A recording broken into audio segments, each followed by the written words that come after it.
Definition and background of the product, and then we introduce our two way of self work, and our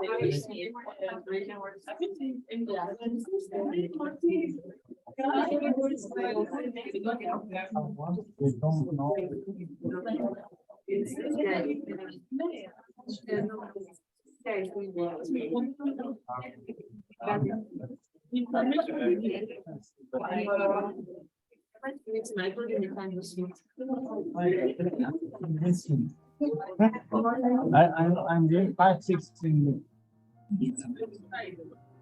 Everyone is good. Everyone first. So there you go. I'm stopping finishing it. 2 times I helped it, and that's all. Next time I have told them that finish, I will just check. They're coming, they don't know what to do, I'm doing for them. I'm spending 2-3 hours for each. Checking, it's 1 hour, it's enough to check.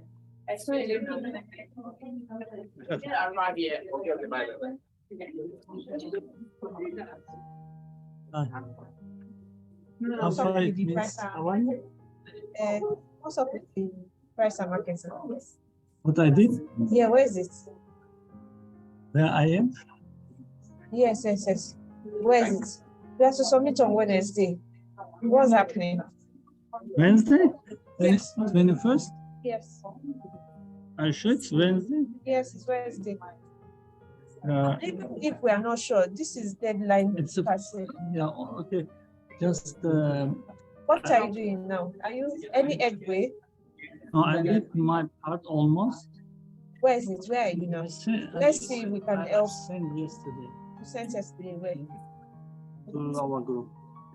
But not you are not over there. We have 3 of So them. are they okay with what you said? I did my part, Your part. and we have to do recommendation and conclusion. Exactly. So we will talk during break.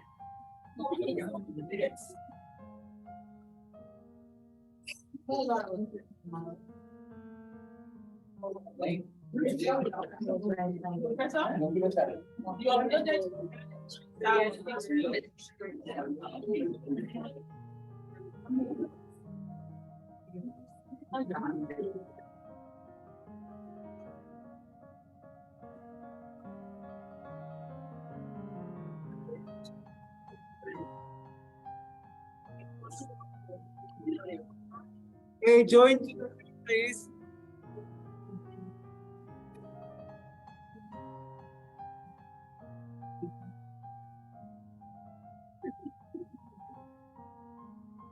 Join to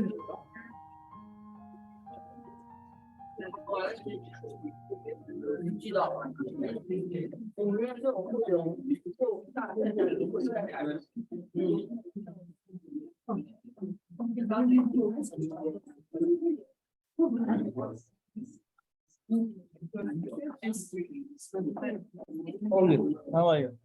Okay, so let's continue about supply chain management. In 2 weeks ago, we discussed about what supply chain.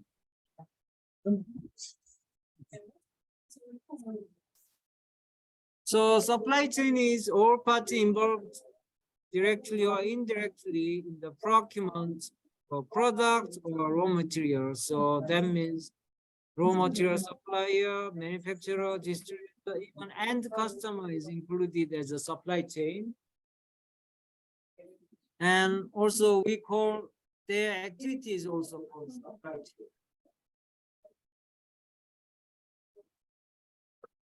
So, and what is the supply chain management? Supply chain management is managing this supply chain's activities. Managing, planning, organizing, creating this supply chain, raw material manufacturer, distributor, those, and customer. So why do we do supply chain management? We want to maximize total supply chain's effectiveness. It's not just one company or your company. It's total supply chain's effectiveness. So, is it right?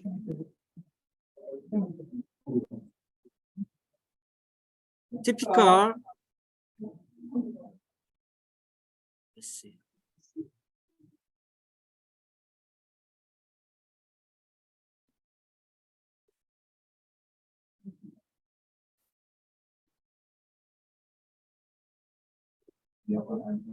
Okay, typical the supply chain management activities. First one is forecasting. Forecast your demand. Once you forecast the demand, you need some supply plan, how to meet the demand. That's also part of supply chain management. And also, to meet the demand, you can produce it, then it's production planning. And also you can meet the demand using existing inventory, that's inventory management. And also logistics and this transportation and purchasing are included. Typical supply chain management activity.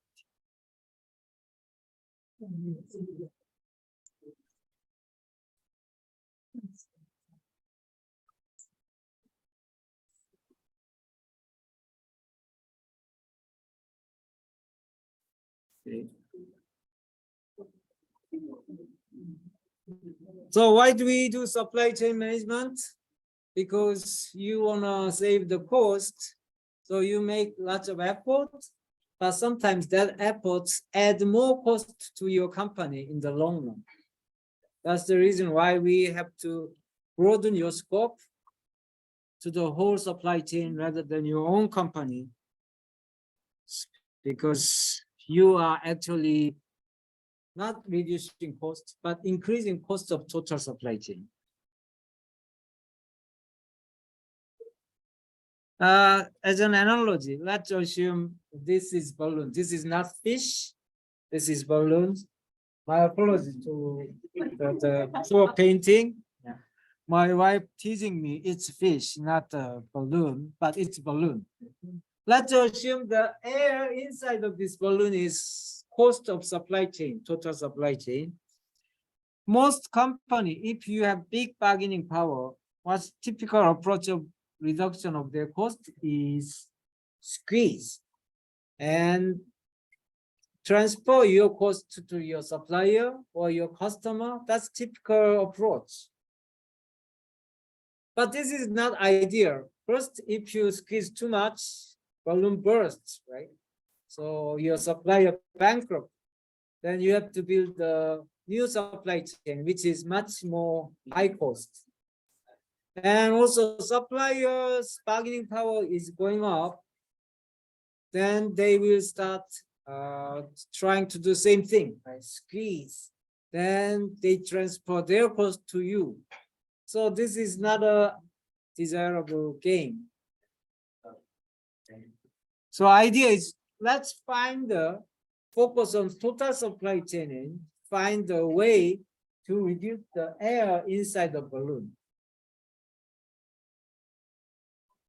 You might wonder why my effort to reduction of costs increase my cost eventually. Theoretical explanation is bullwhip effect.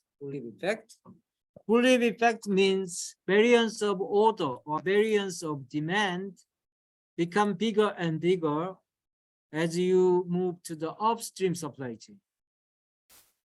Let me give you an example.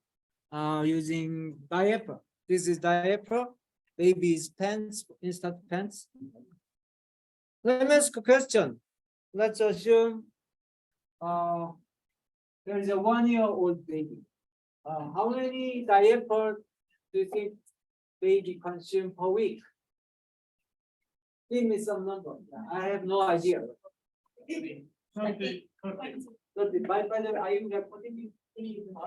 Are you recording? Yeah, I think. So, can you record now?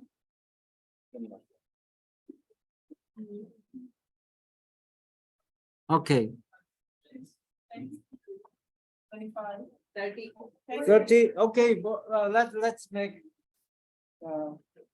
30. And this week, one baby consumed 30 diapers. Quite many. Anyway, so how about next week? The same. It's the same. Same, right? Almost same. So unless she or he has a diarrhea, their consumption is very stable. So here is the demand curve. Demand of baby for diaper is very stable. But do you think parents order diaper as soon as baby consume one diaper? No, they will wait until 1 pack or 2 pack of diaper is consumed. So as a result, the demand is slightly fluctuating. Now let's go to retailer side. Do you think retailer place order as soon as one patient come and buy pack of diaper?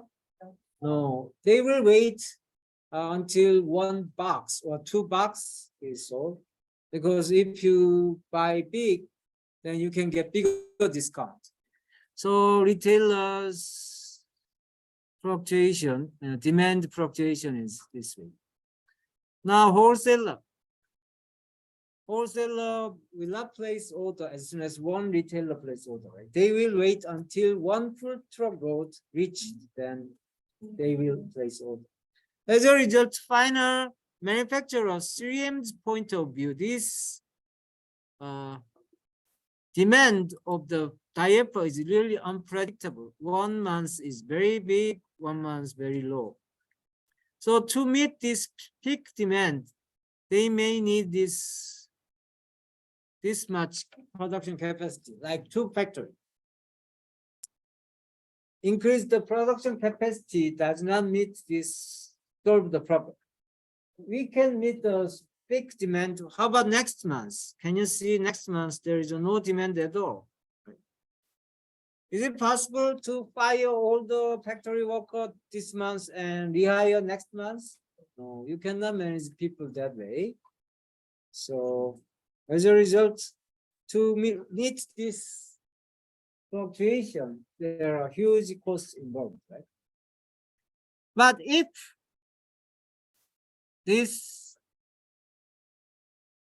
the 3M is just focusing on final customers' consumption, the baby, rather than their immediate partner, they focus on actual consumption of baby, they will realize the demand is actually very stable.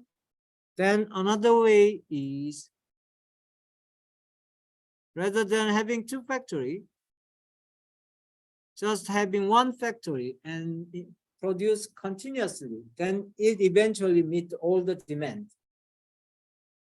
Then those cost saving can be passed along the supply chain. Then why do we have this kind of bullwhip effect? There are many reasons. One reason is pay attention too much about their immediate supply chain partner. But most of the reason is your current wisdom to saving your cost. For example, order batching. You wanna order big volume because to get volume discount, that increase the swing of this bullwhip effect. And also supplier also create this bullwhip effect. Supplier have a big sale, then we will buy more than we need it. Right? For example, my wife is big fan of this sale. So a few years ago, we visited Sobi, and Sobi said 50% off the tuna can. Tuna can be preserved years. Can you guess how many tuna can did we buy? Everything. Yeah, everything on the shelf. Do you think we will buy tuna can again next 2 years? No. Right? So it creates a big swing. That's the catch, right? Do you really want to save your cost?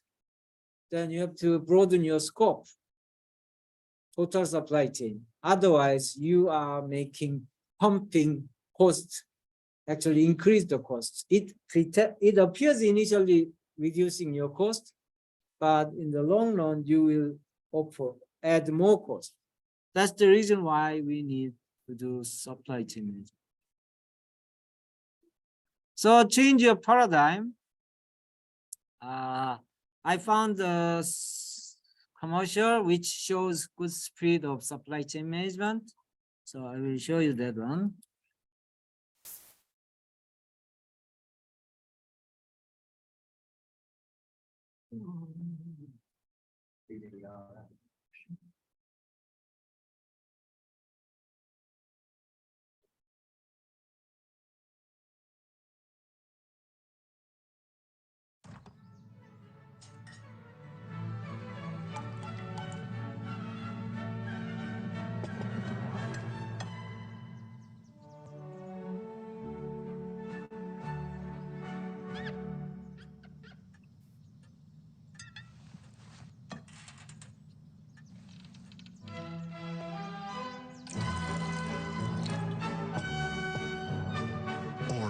Milk's favorite cookie.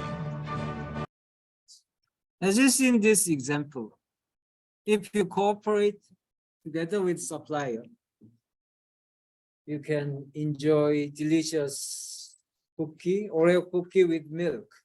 I'm not saying it's always possible. I'm not saying it's safe. It's risky because you are not in the same company. You are sometimes cooperate with your supplier or competitor. So it happens sometimes, like three ballerina cooperate, but what if one of the girl run away with whole milk? It's possible. What if one of the ballerina dip twice? It's also violation of rule. So I'm not saying it's easy. I'm not saying it's always possible, but as a business manager, you have to take a look at it because the opportunity of saving is really dramatic. Do you have questions? No question? I thought you raise your hand. No? Okay, so that's the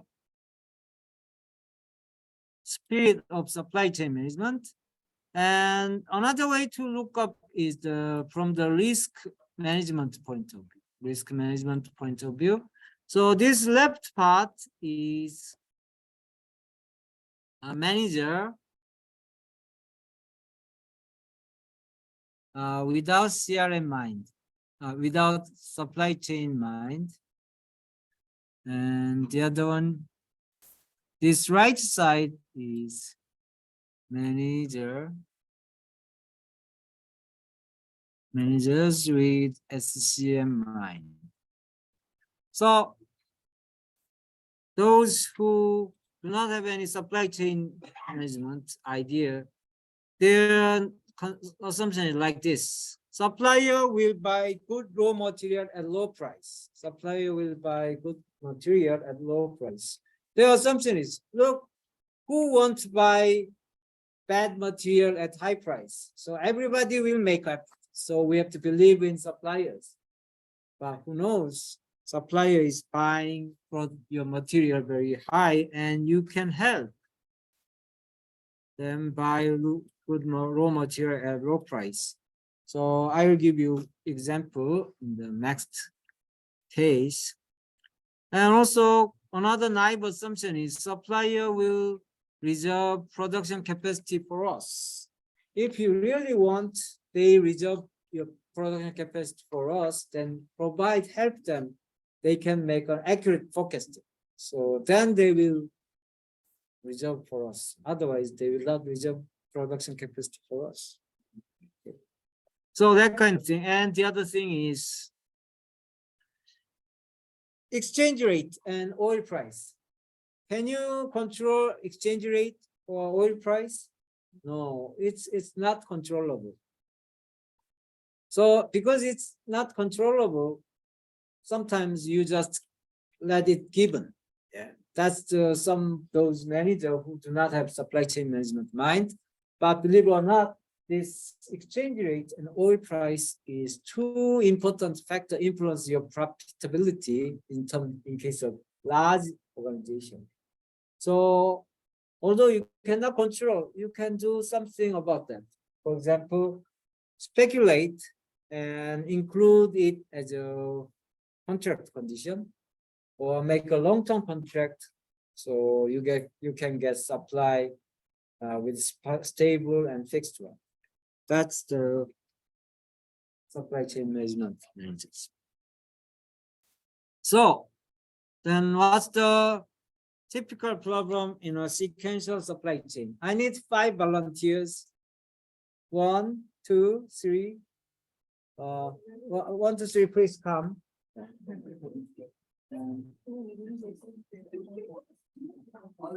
I need 5 volunteers. 1, 2, 3, for 1 more. Thank you. Thank you. So 5. Please come. 1, 2, 3. Line up here. Line up here. Oh, line here. Photographer, take photo of this good looking. 5 topocons. Yeah. No, 1 to 1. Okay, so say cheese and do something. Okay, now everybody see that word. Not on. Just like that. Stand in line, stand in line. Yeah, stay, and just look at it. And not.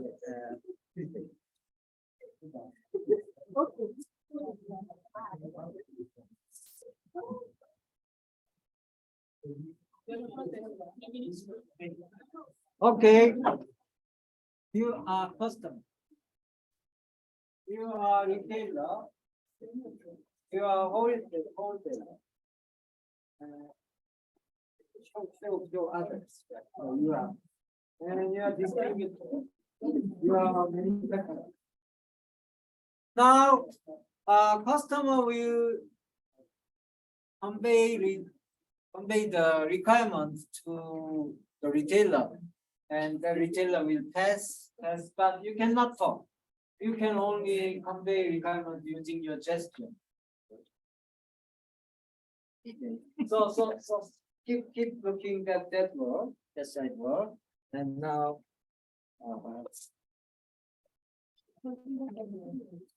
Yeah, here is the user requirement. Here is the user requirement. Okay. Yeah. Okay, so customer, can you see this one? Okay, now customer trying to convey. Now you turn. Customer convey requirement. You cannot see. You cannot see.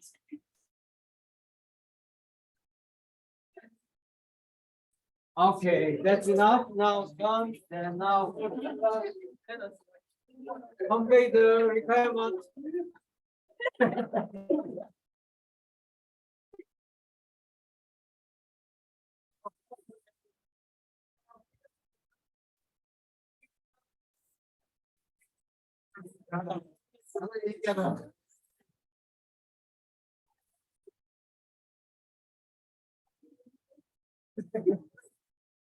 Okay.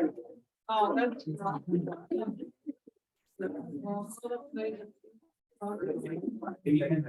Now, you see the requirement.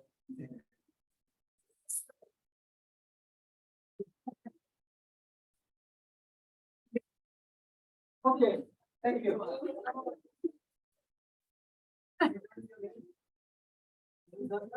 So, what is the customer's requirement?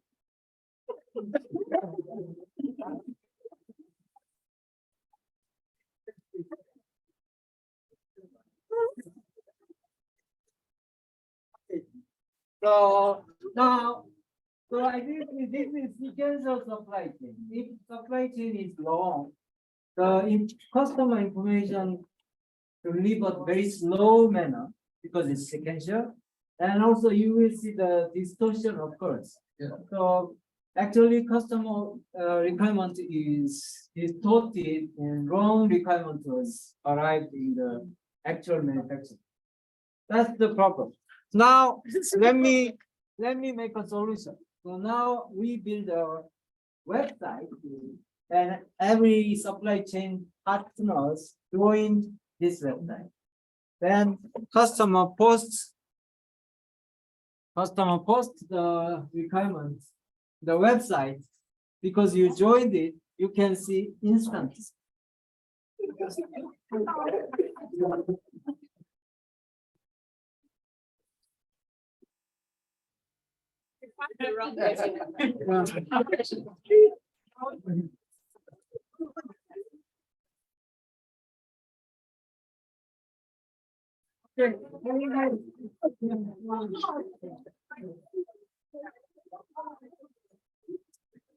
Thank you.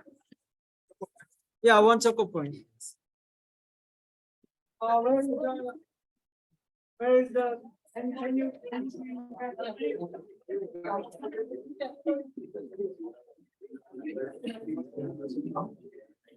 Where is the one more?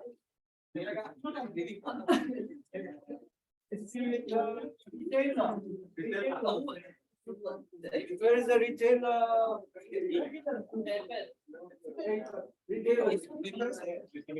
Oh, over there. Thank you. So as you see, if they share the information, they instantly catch what's the requirement, and there is no discussion. So they can make accurate forecast.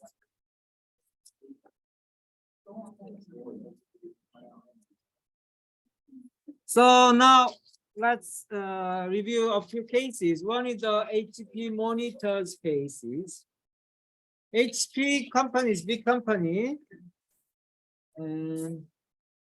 So they sell computer monitor. They sell computer monitor to retailers, big retailer like Best Buy or Walmart. And also they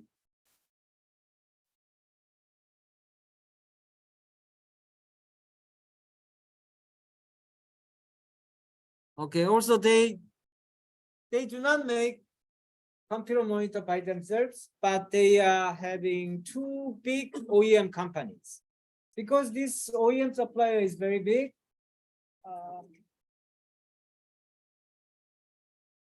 excuse me.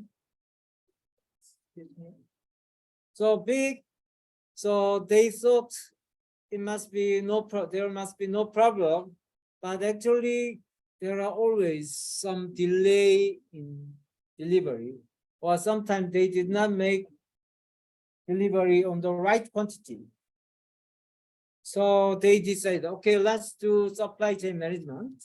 So they first identify what is our supply chain in case of monitor case. And this is the supply chain.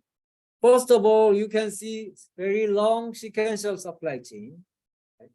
So resin maker, supply, then plastic compounder company, then injection molder company, then contractor things. Oh, they are vendors, right? Yeah, vendors, suppliers, each vendors. And resin maker is big, but this plastic compounder is very small and many. Mm. So here they found first, it's very long. So those supply chain partners has no idea what when HP is placing order, what kind of order will be. So, but HP's order is big, so once HP place order, everybody become busy. So sometimes to prepare those busy season, they bought material early, but sometimes it turn out that material is obsolete. And also, resin maker is big, plastic compound company is small. So actually, plastic compound company buy small amount of resin. So price of resin is expensive, high. So let me summarize like this. So what they did, as I shown before, they made a website and HP website and HP post forecasting, their forecasting and their production flow. Then everybody in the supply chain party were able to see it. Then ask HP's big companies. So HP asked all the supply chain partners, those companies, post their own forecasting and production plan. So now everybody see what's going on in this company, this company. What's the result? They can make more accurate forecasts. They do not have to carry huge inventory. And their demand, their forecasting is more accurate, so they can sell more efficiently at a lower cost. And second thing is HP deal with the resin maker, and HP bought big amount of resin, then distribute that resin to this plastic compound company. As a result, the price dropped 5% instantly. Raw material, because they resin maker was willing to give discount because HP buy big amount. So by having this kind of the supply chain and coordinating each other, they were able to achieve much more efficient supply chain. And so every party enjoy more accurate forecasting and cost saving. And HP's point of view, they are much better now. All the supply chain is transparent. So for example, if this plastic compound company have a fire, then HP can tell early stage, or there will be some supply issues, so they can take action in the early stage. This kind of coordination is possible because HP has big bargaining power. And so HP also served as a police or enforcer of the rule. That's one case. And the other case is Blockbuster. Blockbuster is video rental company. When I arrived in Canada for the first time, I wanted to increase my language skill, English. So what I tried to do is, okay, let's watch movie. So I watched over 100 movies. I visited all the times the Blockbuster because Tuesday they at the time it was 99 cents per movie. So old movie, not the new release. But anyway, Blockbuster was the king of the video rental store. Used to be. So first story is how Blockbuster become #1 video rental store. Then later I'll explain why they went out of business. So first one is success story. Problem was movie videotape was expensive. Blockbuster purchased at $60 per videotape. Then they rented $3. Can you do math? How many times they give 20 rental make at break even? So even they knew, oh, this movie about 19 customer will come and rent it. They cannot buy it. Right? So They have strong forecasting capability because this video movie is usually shown in the movie theater first, so they can tell whether that was popular or not. Then after 1 year, usually videotape is released. So that was the problem. Videotape is too expensive. They were losing potential sales. So what they did was discuss with movie studio and make a deal. Make a deal. And their deal is like this.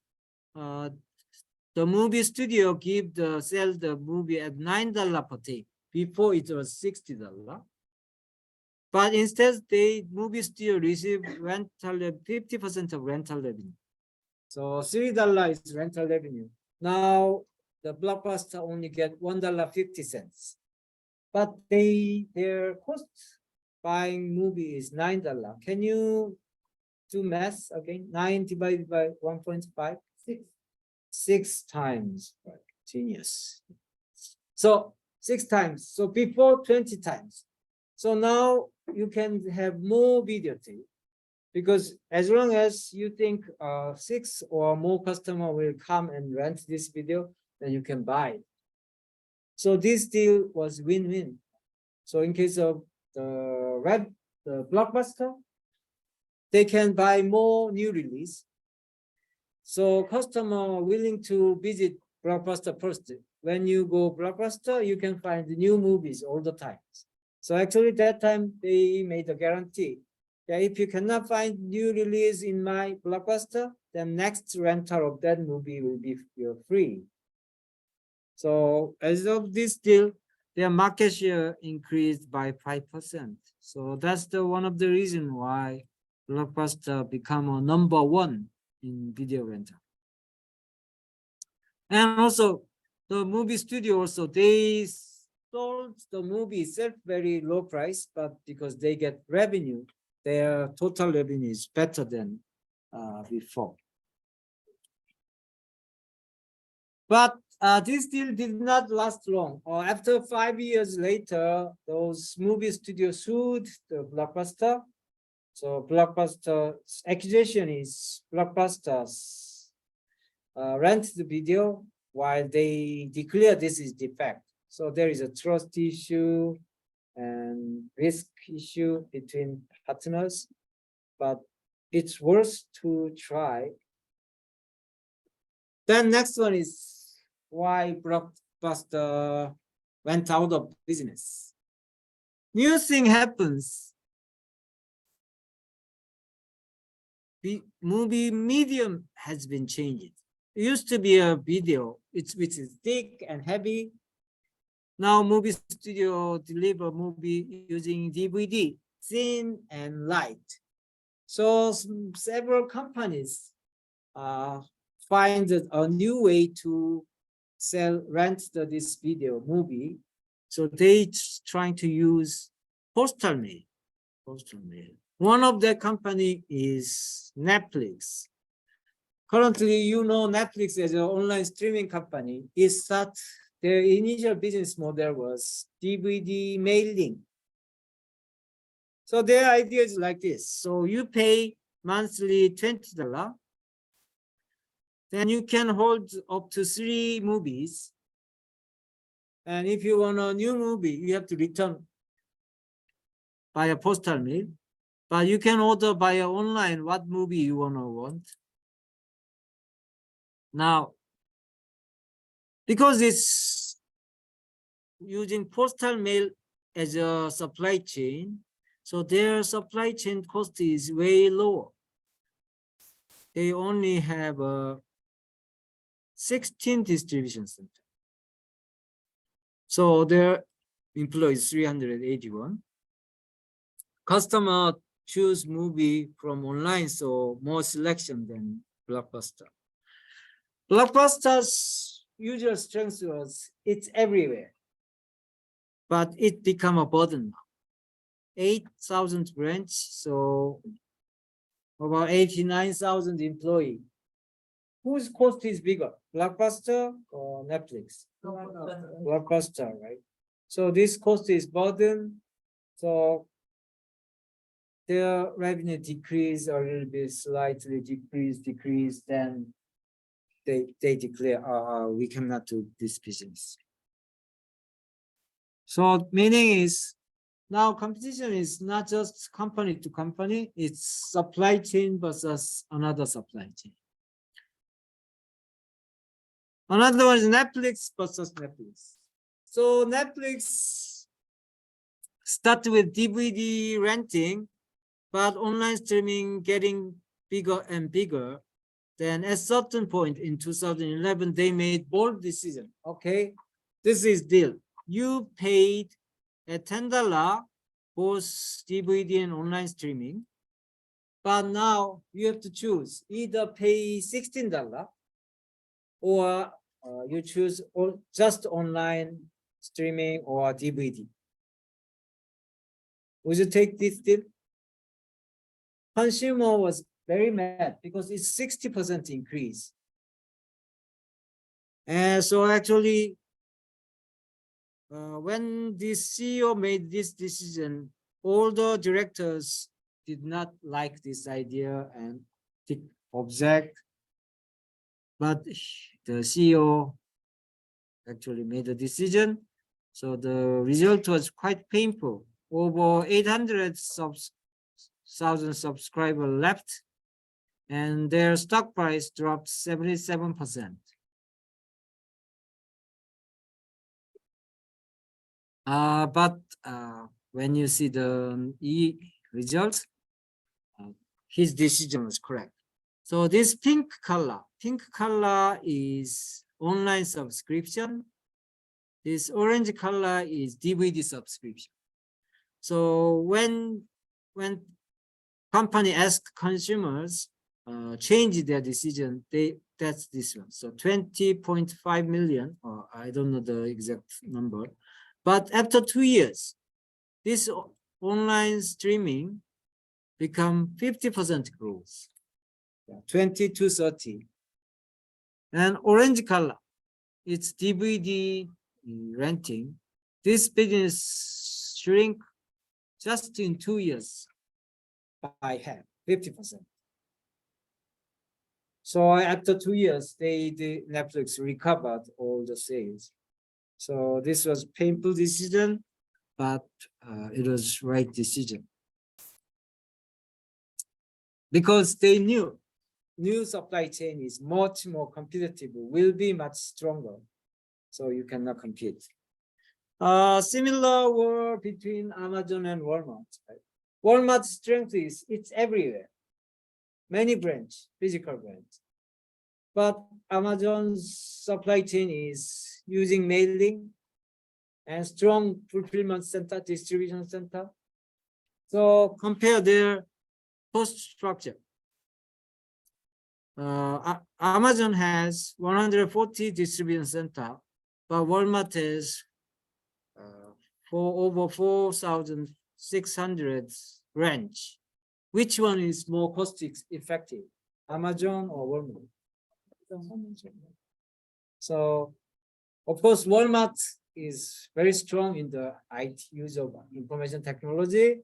So it will be interesting battle, but those similar store like Toys R Us and Sears all filed bankruptcy because of this supply chain competition. So message is competition is now supply chain to supply chain.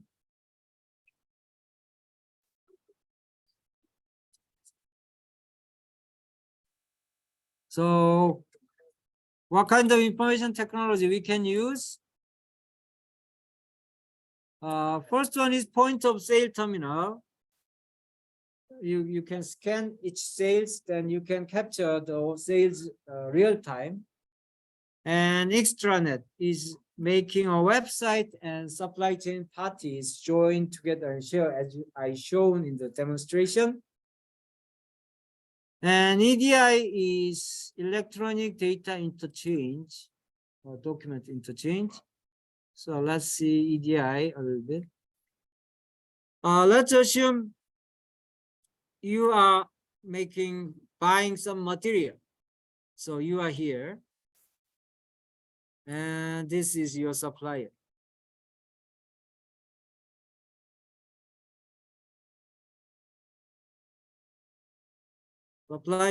Then the process is you get the approval about purchasing order and create the purchasing order and put in the mail and send the postal mail.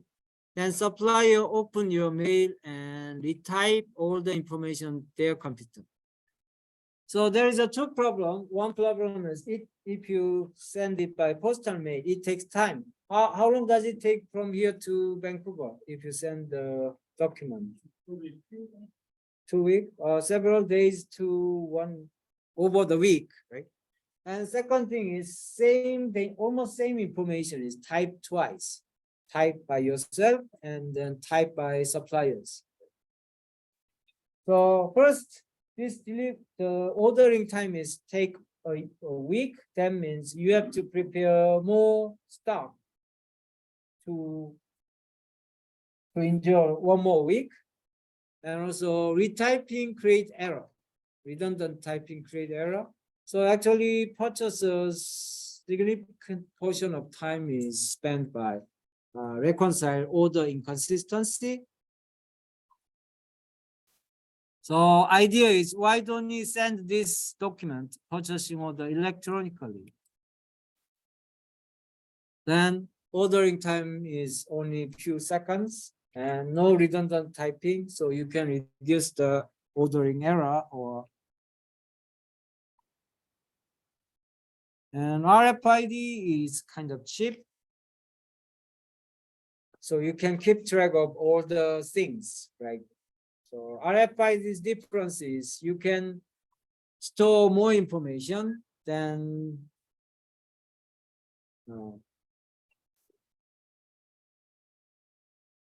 So this example is the firefighter implant the RFID chip. So it includes all the blood type, any allergic reactions. So those firefighter fainted, then medical staff can retrieve this data, so they can easily capture. Anyway, one more thing is you can read wirelessly. So in this classroom size, only a few seconds. But if you use scanner, you can scan, point and scan. It takes time, right? And another interesting technology is blockchain technology. Blockchain technology is basic is shared ledger. And the key feature is you can add data, but you can modify or delete data. So all the history will be kept if you use blockchain technology in your supply chain system. Then you can keep track of where these products come from, how they grow, this kind of thing. Another interesting example of application of blockchain technology is this kind of NFT, non-fungible token, which is based on blockchain technology, but it can prove this is original copy. So you are seeing this artwork, digital art. I copied it. It costs no money, but NFT tells which one is the original digital copy. So that original copy was sold about $69 million. It's money laundering? I don't know. Yeah, maybe it's possible. So I have no idea why I can copy it. Then there's exactly the same, but that one has attached. This is original. But these days, many artwork, digital artwork is sold, not that expensive, but still good amount of money, right? Several dozens of thousands of dollars. And also we can use data mining and machine learning in this supply chain management as well. So for example, typical example is the Netflix. Netflix is not a big company, but Amazon.com is big company, but they cannot they can compete with Amazon or Hulu, Disney Plus. One of the reasons is they have strong this machine learning applications, so they know what user want. So you see there is a match of your preference, right? They review your preference, and this is 96% match. That means it is likely I will like that movie. No wonder it's romantic comedy, which is my favorite. So when you open the Netflix, they personalize movie list on the first screen based on your preference. So if you usually choose the first page movies that will fit you, you will enjoy it. And also you can, by using this system, they can hide those movies they do not have stock. So they can control user demand as well. So we just reviewed a few information technology that can be used in supply chain management. Basically, supply chain management is cooperating with supplier to make real cost saving. So don't add more cost to your total supply chain. That's the key things. I think we have, yeah. So let's take 10 minutes break, maybe 5 minutes, because he will come, then we'll start the guest speaker session. Again, first 5 students who ask question will receive 1 choco point to the guest speaker. And I need 2 photographers take a class photo together.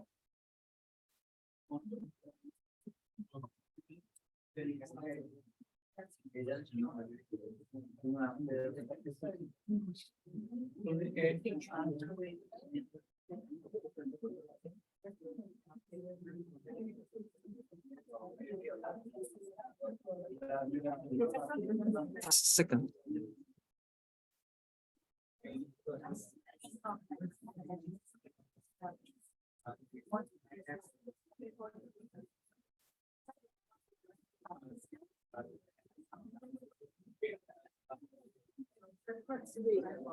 His face. No problem. Thank you.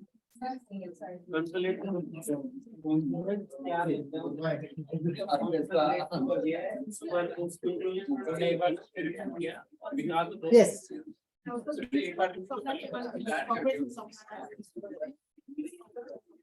Cooperating with supplier to maximize total supply chain profit or reduce the total supply chain cost rather than your own cost.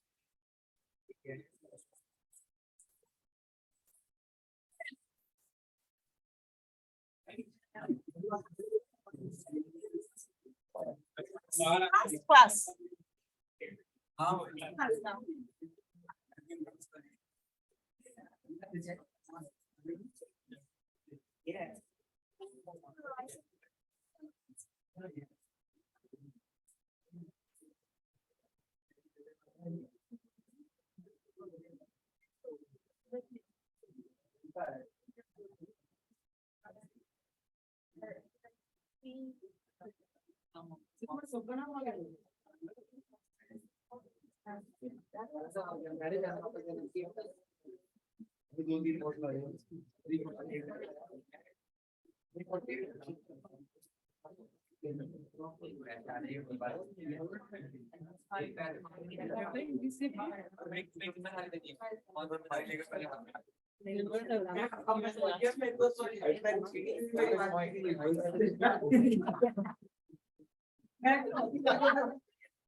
ये मेरे लिए भी था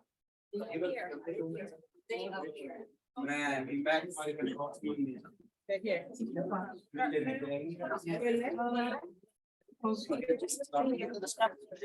Okay, sure. Yeah.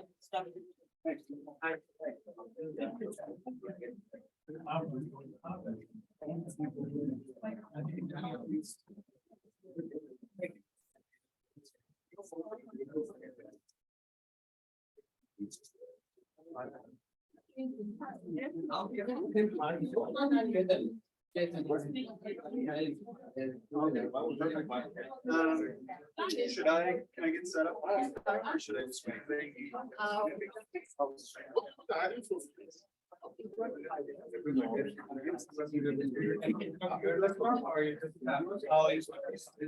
Or, that helps settle.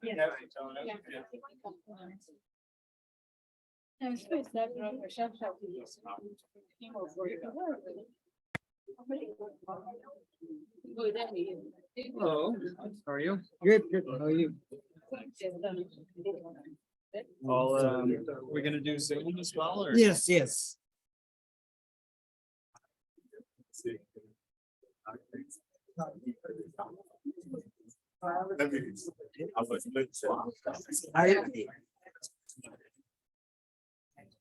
I will send you Zoom link.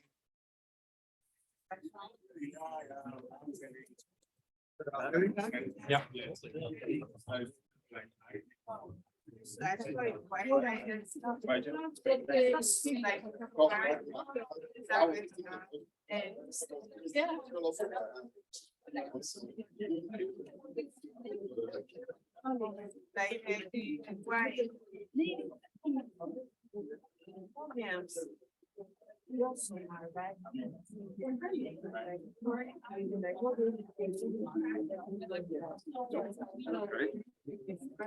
This is the quad screen. Yeah.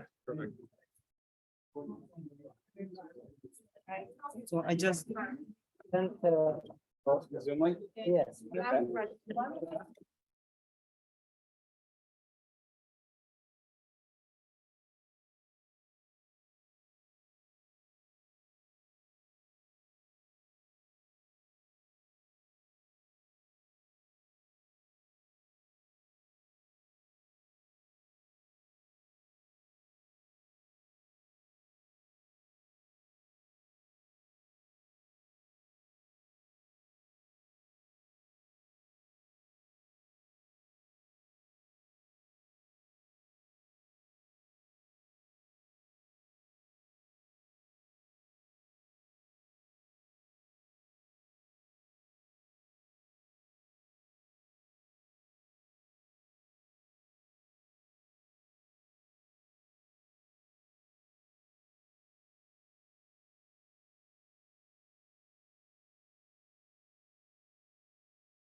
Somebody around so they couldn't hear us. Yeah, maybe. Online. So. I thought even though my cat is very fast. Yeah. Is it okay?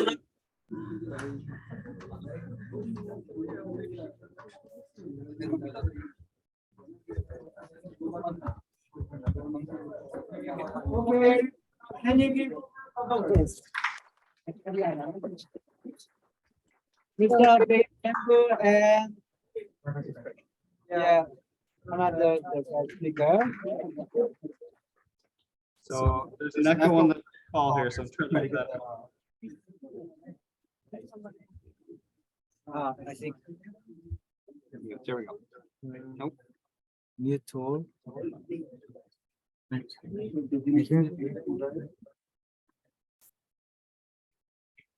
Just turn it down really. No, I.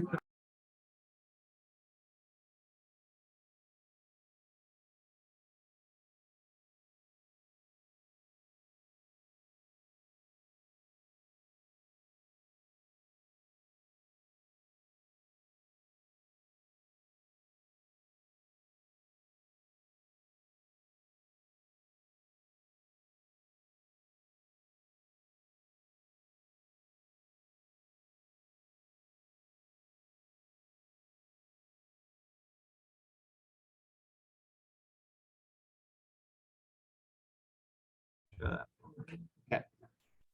So hopefully they can hear me online. So yeah, so really the really focus on the conversation today is on robotic process automation, or RPA. So I don't know if anybody's heard of that before, but it's something we've been using quite a bit the last few years within finance. And that's really the basis for the conversation tonight. So not too formal. If you have any questions as I'm going through, please raise your hand, ask a question, just shout it out, and I'll try my best to respond to it. Marcus is here as well, so between the two of us, hopefully we can field your questions. So feel free. So quick about me. So Dave Gamble, I'm a CPA CMA, so I'm an accountant by trade. I'm the Director of Business Improvement within our JDI Finance Shared Services Group. Some background on education and experience for me. I got my Bachelor of Business Administration back at UMB Fredericton years ago. I've since got my CMA CPA. For those familiar with it, I'm Lean Six Sigma Black Belt certified, and as is Marcus, so we're the only two black belts within finance with Lean Six Sigma. I'm sure there's Jiu-Jitsu black belts in there. And then I'm also ProSci Change Management certified. So I don't know if people know what that is. But really it's just a process to bring people through change and as they experience change. And as you'll see in the presentation today, this is a disruptive technology. So there is a lot of change management that takes place with it. Yeah, go ahead. So your Yeah, so to be a finance transformation. yeah, so I used to be Director of Finance Transformation. We've gone through a little bit of a restructuring there a couple months ago. So part of our technology team went over to IT. The rest of us stayed within finance. We kind of got reshuffled around a little bit. So I've got 3 different departments that kind of aggregated underneath me as part of that. And I can talk about that here in a minute. So who knows about JDI? Who's heard of JDI before? Probably everybody. Yeah. We're the business across, our head office is across where are we here? I can't get my bearings, but across the graveyard there, the Loyal City Burial Ground. So we're focused there, but really our reach is all across North America. So predominantly down the eastern seaboard, a lot in the Northeast, but we're actually spreading across North America as well.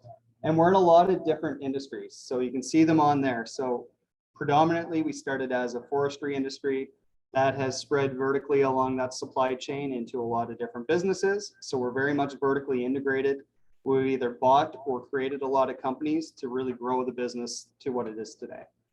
So we're about 18,000 employees strong, and we've been around since 1882. So we've had our, 135th year birthday there recently as well with that. Or 140. I keep rounding down. Yeah, 140. So unlimited opportunities. So we operate in a lot of different industries, but we also have a lot of different companies. I'm not going to read these to you, but if you're interested, go to the website at jdirving.com. But really, there's a lot of companies, we have a lot of breadth. And one thing we say with the companies, you start with one, but you can grow with many. This is exactly why you can do that, because we have such reach across all these different industries. So I myself, I feel like I've had 5 different careers already since I started at JDI, and I've been there for 10 years. So there's a lot of growth opportunity there, and there's a lot of ways just to kind of spread your wings and see what you can do. So what we're looking for. So a lot of you, I think this is MBA class, so a lot of people will probably be graduating here soon looking for jobs. We're always hiring, so feel free to have a look at our website and see what might be a good fit for you. Really, we're looking for a lot of these different positions here. So next generation leaders, we're looking for people with lots of energy that take initiative, that can lead initiatives and lead and execute really across the industries, and that are very detail oriented. And there is another one there, but I can't read behind the the screen, so we'll pass that one for now. Can I close that? Yes. Yeah, there we go. Fast and flexible, so that's one of our core values as well. And then our student program. So I don't know if people here would be as interested in this through your MBA, but anybody interested in going through a student program, we have a really robust student program. It's got better the last few years. It really focuses on the student community and really tries to get you a lot of experience and exposure across the organization, specifically in finance. And then CPAs, anybody looking to further your CPA career or look into accounting, there's a program we have for that. So those are the stock slides that we have to do. So business improvement team. So part of that reorganization that we did a little while ago, we put a few different teams together underneath me. What we're responsible for is strategic planning, benchmarking, process improvement. We lead a lot of our strategic initiatives. We run our project management office. So Marcus is responsible for a lot of that. We have a lot of business analysts on the team. We focus on advanced analytics, data visualization and reporting, which I believe some people might have come in and spoke to you about that recently. We focus on business process automation and then also just customer and process support. So we have a lot of kind of with the exposure of what we focus on. We use a lot of different systems. The one I'm going to talk about today is UiPath, which is our robotic process automation tool.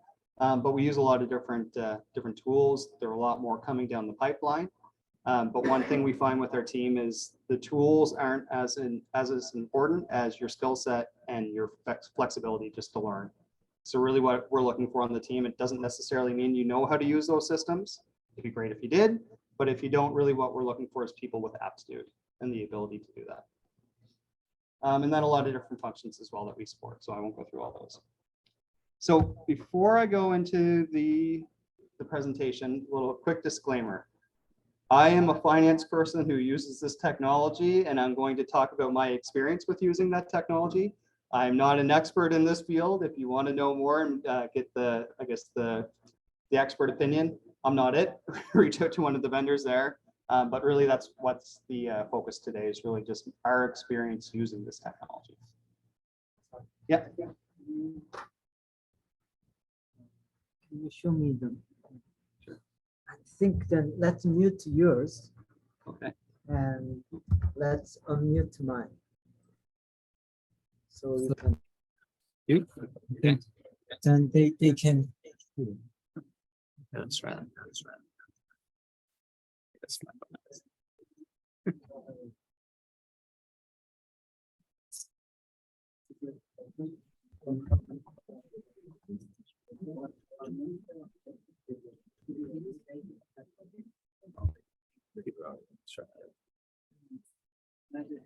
So on the phone, can you hear us now? Yes, loud and clear. Some echoing. Yeah, but- so it doesn't like mine, but it likes yours, so that's good. Okay, so before I get into it, I'm just gonna play a quick video. I'll let it play for a few minutes here, a few seconds, and I'll chat through what it is. If it starts up, hopefully they can see it on the phone too. So once it starts going here, so this is a robot doing the work. So it's recording the screen, the robots open up the screen, it started going through these applications. It logged into the application, opened them up, and now it's starting to do a business process. It's grabbing the information, putting it into all the different screens and processing through. This is a cancellation process, which I'm going to talk about in the use case later on. But this is just one of thousands of transactions the bots do for us every single day. thousands a week, tens of thousands over the run of a year. And this is really saving us tens of thousands of hours every year in our finance business processes. So what I'm going to talk about today is really, how do we get to this point? So why did we choose to look at this technology? What have we been doing with it since we started going there? And really just the overall use case for it. I'll talk a little bit about the technology itself, but again, I'm not an expert there, so I'll give you the business view of it. And then again, happy to answer any questions you might have. But really, this is where we see a lot of our standard business processes going, is to a form of automation like this, but there are other types of automation as well that we can leverage as part of that. So before I get into it, we typically get asked this question, so I'm going to answer it right away. So will automation take away jobs? So what does everybody think? Yes or no? You don't think it will? Okay. So yes, so that's kind of my opinion on it. Some, but realistically, it has been for centuries. So when you think about it, I don't know if anybody's seen this infographic before, or any idea what this is, any guesses? Yeah. So what is it? So it shows that earlier it was a industrial revolution, and now it is it's becoming into digital revolution. That's exactly it. How technology is advancing and the revolution is changing with respect to time. That's right. So that's what people are saying now, is we're actually entering into Industry 4.0. You'll hear people refer to that now, but really it's gone back centuries. So enter steam and steam technology, and really what that did is creation of the factories, brought people out of the fields and into the factories. Enter the second industrial revolution, and that was really about mass production assembly lines. The Ford factory lines is really what ushered that in. So that's Industry 2.0. Industry 3.0 is we're kind of at the end of that and starting to enter into the fourth, where Industry 3.0 is really enterprise resource planning systems, the age of information, the internet, just connected world. So with that, you have a lot of computer and automation that goes along with that. Part of that automation historically has been on like the physical robots. Now we're actually going into digital robots, and that's really where it starts impacting the service industry, which is what we're in within finance. So enter Industry 4.0, so 5G networks, connected information, all that IoT, I guess all the gadgets that are there, that's really going to transform the way we work. So that's really where we are right now, where I feel we are is in between 3 and 4. So every time you have one of these seismic shifts, you have a transformation of the labor market. So will it take away some jobs? Yes, but it has for centuries, like this graph shows, and it's just the way that I guess the world's been operating. Now, the timeline between each of those has been escalating quite a bit. We're on more of an exponential curve versus a linear curve with that, but things are changing, and they're changing fast. So what's our journey with automation? So you probably won't recognize these two slides. So really where our journey started is we went to a conference for blockchain because our CFO at the time was really interested in blockchain, wanted to know how it was going to disrupt finance. We went to a conference for blockchain, but we came back with RPA. So what we found was blockchain is in its infancy. There's a lot of potential there, but it's probably a couple of years off, or at least a couple of years anyway. But what we found is robotic process automation was there. A lot of different, I guess, comparative industries or companies were in that space already. So we came back really looking to explore what this is and why we should be looking at it. One thing that really caught our eye was when we were down there, and again, this is UiPath's vision of what it is, but this is really what we came back with for the use case, is up to 40 to 45% of automation or finance roles or jobs can be automated. Now, this doesn't give the denominator of what that is, so it doesn't. I don't know if that means with ERP and different tools like that, but really what this shows is there's a really big opportunity for automation within finance. How much JDI finance fits into this, time will tell, but really this is why we started bringing it back to say, what should we be looking at? Like, should we be investing in this technology?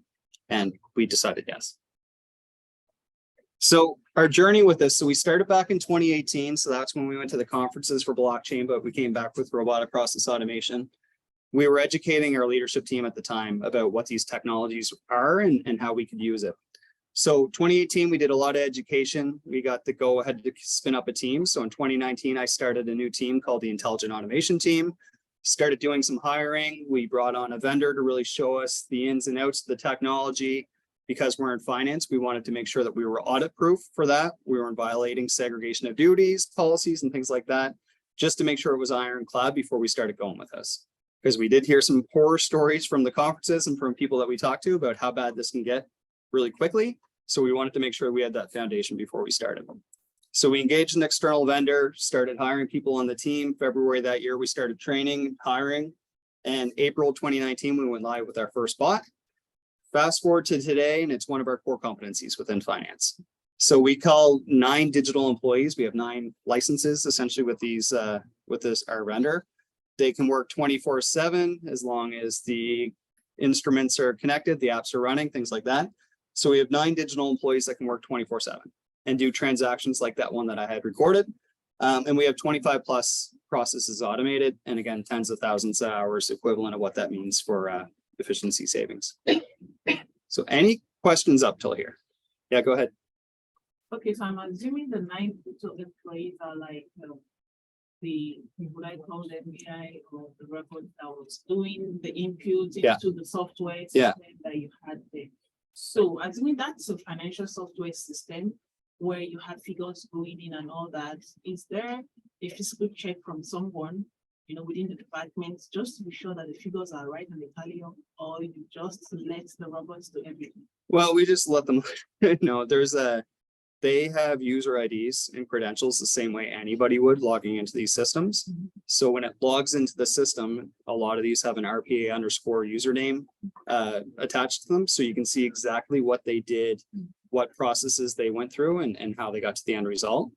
The good thing is with these RPA, robotic process automation, digital employees, is they will do exactly what you tell them to do.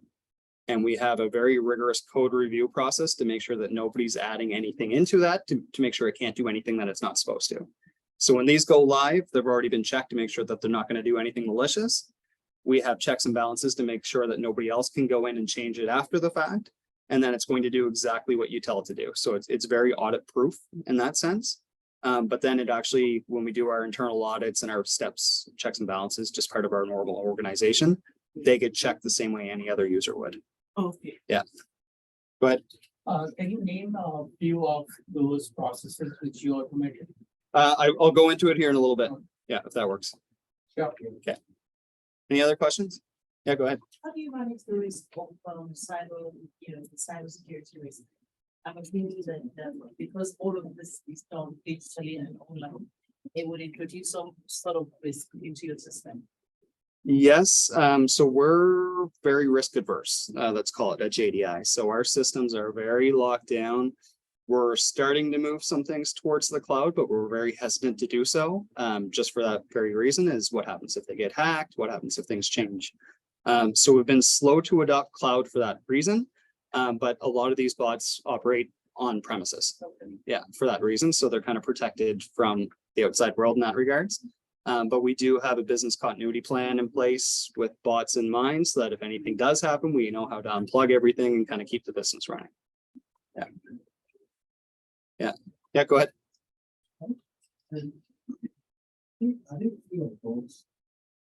Sorry? Bugs? Yeah. No. No, I wish. But we have a team of, we had more, but we started outsourcing some of it. But we have a team of people dedicated just to make sure that these run. So if our systems were bug-free, the bots might be a bit more bug-free. But they're only as good as the systems and the data that we have. A lot of times, one of the first things that we do when we get to work is check the data to make sure that the data the bots are about to get is accurate. Where we've had in the past where our new data didn't update, they had the prior state data and they just started working away as if it was brand new and wreaked a lot of havoc. So we do have checks and balances in place. You know, if you call that a bug or kind of a gap in the software, kind of what we built, we'll correct that just so it can't happen or try not to let it happen. Yeah. I'm looking at the efficiency. Do you have like a quantification of how much this has saved you as an organization? How much it saves the organization? You know, the one cost of the one fee or quantity. So yes, but I can't share that. But it's significant. Yeah. All right, any other questions? I'll keep going. I might answer your question too as we get going. But this is better than the daytime one, because normally when it's like a little before 5 o'clock, I have to run out to get my kids from daycare, but they're in bed now, so I'm all yours for as long as you want tonight. Yeah. So what does our team do? So we do more than just automation. So we started up as an RPA team. We were doing a lot of the development work with that, but we quickly learned that it's not just about the technology side of it. There's a lot of business analyst work, that's the BA work, a lot of CI work, so continuous improvement work, project management, just to make sure that the projects are working the way that we want them to, program management's where we put that support in place to make sure that we're monitoring these. And then just the RPA, and we call it Alteryx work, which is a data analytics tool. We're doing like half of that work is the development there. We have since changed our model. So before, my team used to do this whole pie chart, the whole cycle. We've actually started to outsource the RPA work to a third party for that piece. And really that's just for cost efficiency and also because my team kept getting trained up and kept leaving. So it was hard to hire and keep the skill set within our team, so that we started to outsource that work. But there is some that we do in-house still. But the business analyst work, continuous improvement work, project lead work, that's really our skill set. That's kind of our bread and butter now for what we do. And a lot of times we're looking to re-engineer a process. So when we go and do an assessment for a process to see if it's a candidate for automation, a lot of times we start thinking about how would a robot do this process versus how do I just copy and paste how the person's doing it today. So we'll do a lot of process mapping, process re-engineering. We'll try to remove any waste from the process and then look at automation. And then sometimes we won't even go for the automation. We'll just go for the efficiency and the waste reduction in a process, kind of tie a bow on that one, leave it back in the business process, and then kind of move on to the next one. So that's really high level what we do as a team. And then what we're looking for, really, it's what we were talking about before, is not necessarily people that know these technologies. It's great if you do, but really I'm looking for somebody that has the aptitude, creativity, and just the that go-getter attitude to actually dive in and kind of figure all this out. That's really what we're looking for, is really transferable skill sets versus a specific skill set, because we can teach you the technology. So what is RPA? So I've talked about it quite a bit, but I haven't really gone into it. Did you have a question? Yes, I asked no to apply. So right now, it's funny because this is the first time I've come to a presentation where I'm not hiring on my team. And I think across the board a little bit right now, it's the first time we've actually been fully staffed. So within shared services, we have 107 people in shared services right now. We have a head count of 114 as our budget this year. So we have 7 open positions, none in this space right now. Across finance, I think we have about 10 open roles, which that hasn't really happened to us in quite a while with the pandemic, and then just people kind of reassessing their lives and moving on to different roles. Our attrition rate has been quite high. We're actually seeing it go back down into single digits, and we're actually mostly fully staffed. So don't apply now, but keep us in mind down the road when you are.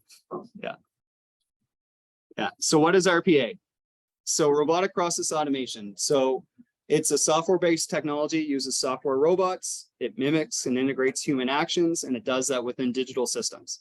And it does that autonomously to execute a bunch of tasks. And you can kind of see how the color coding matches up there, but essentially it's a software system that sits on top of other software systems.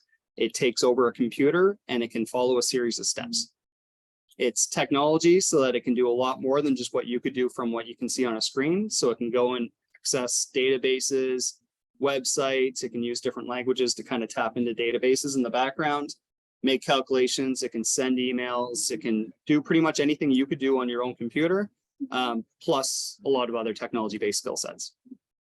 So really, what we find the biggest use case for is when a software can't really go as far as we'd like it to, we'll put RPA on top of it just to bring it that extra mile to get the more value out of the system. Or if we have an old system that is really out of date, we've extended its life by putting this on top of that system to extend that life cycle for it. And we've saved money just by delaying a new purchase. So those are really our hotspots for it. Any questions on this? No, that's a quick version of it. So this is what UiPath says it can do. I'm not going to read it all, but it kind of answers your question about the compliance side of it. Is it will only do what you tell it to do. right? So as long as we're following the rules that we have in place, which is our traditional software development cycle, we have checks and balances before something goes into our production system. These can only do what you tell it to do. And then when it's running, there's a lot of security settings to make sure that nobody can get in and change these on us. So reducing the burden on IT, they're reliable as far as your systems are. Our systems, some of them go to sleep every night to refresh all the data, and then they wake up again in the morning. So we can't run the systems if they're not actually running. So we try to as much as we can, but there are limitations. Accuracy, productivity rate, all that. Really, they'll do exactly what you tell them to do, nothing more and nothing less, for better or for worse. So we've had some, kind of to your point, where we've had it send out an email every day to people that haven't taken a certain action. And the way people were doing this in the past is they would send an email, wait a week, and then send another reminder email. Every time we ran this program, it would generate an email saying, have you done it yet? Have you done it yet? Have you done it yet? And it would keep doing that over and over again. And we were seeing the replies in the system, but the replies were going back to the bot. And initially it was, yes, you already sent this to me. I'll get to it. Yes, I'll get to it soon. Please stop. Please stop harassing me. It kind of keeps going that way. So we had a harassment bot. So it was doing exactly what we told it to do over and over again. But we didn't quite have that oversight, to your point, to catch the bug until somebody called us up outside of the system and said, can you please make this stop? So it was a lesson learned for us. Luckily, it wasn't sending it to somebody external to the organization. So we were just harassing somebody internally, but it could have been a lot worse. So lessons learned along the way with it. Any questions on benefits? Okay, so the criteria we look for. So really, there are a lot of different ways we get ideas for candidates for it. So sometimes we'll go on road shows. Sometimes people just know about this and will ask us questions. We have different activities we'll call like an innovation vault or innovation day, where we try to just get people to come up with ideas and submit them. When we first started this program, we actually started an employees reward program around the same time, where we give you points for just recognition in general. So we had a couple innovation days where some people would submit ideas and we'll give them points for coming up with their ideas, just to really incentivize people to do this. We haven't had to do that really as much in the past because people know this is here and they'll come up with ideas on their own a lot of times. But these are really the criteria that we go through when people have an idea for automation. So really the first one is it manual? So does it require a lot of keystrokes? Is it repetitive? So do we do the same thing over and over again? Is it digital, not digitized, but digital?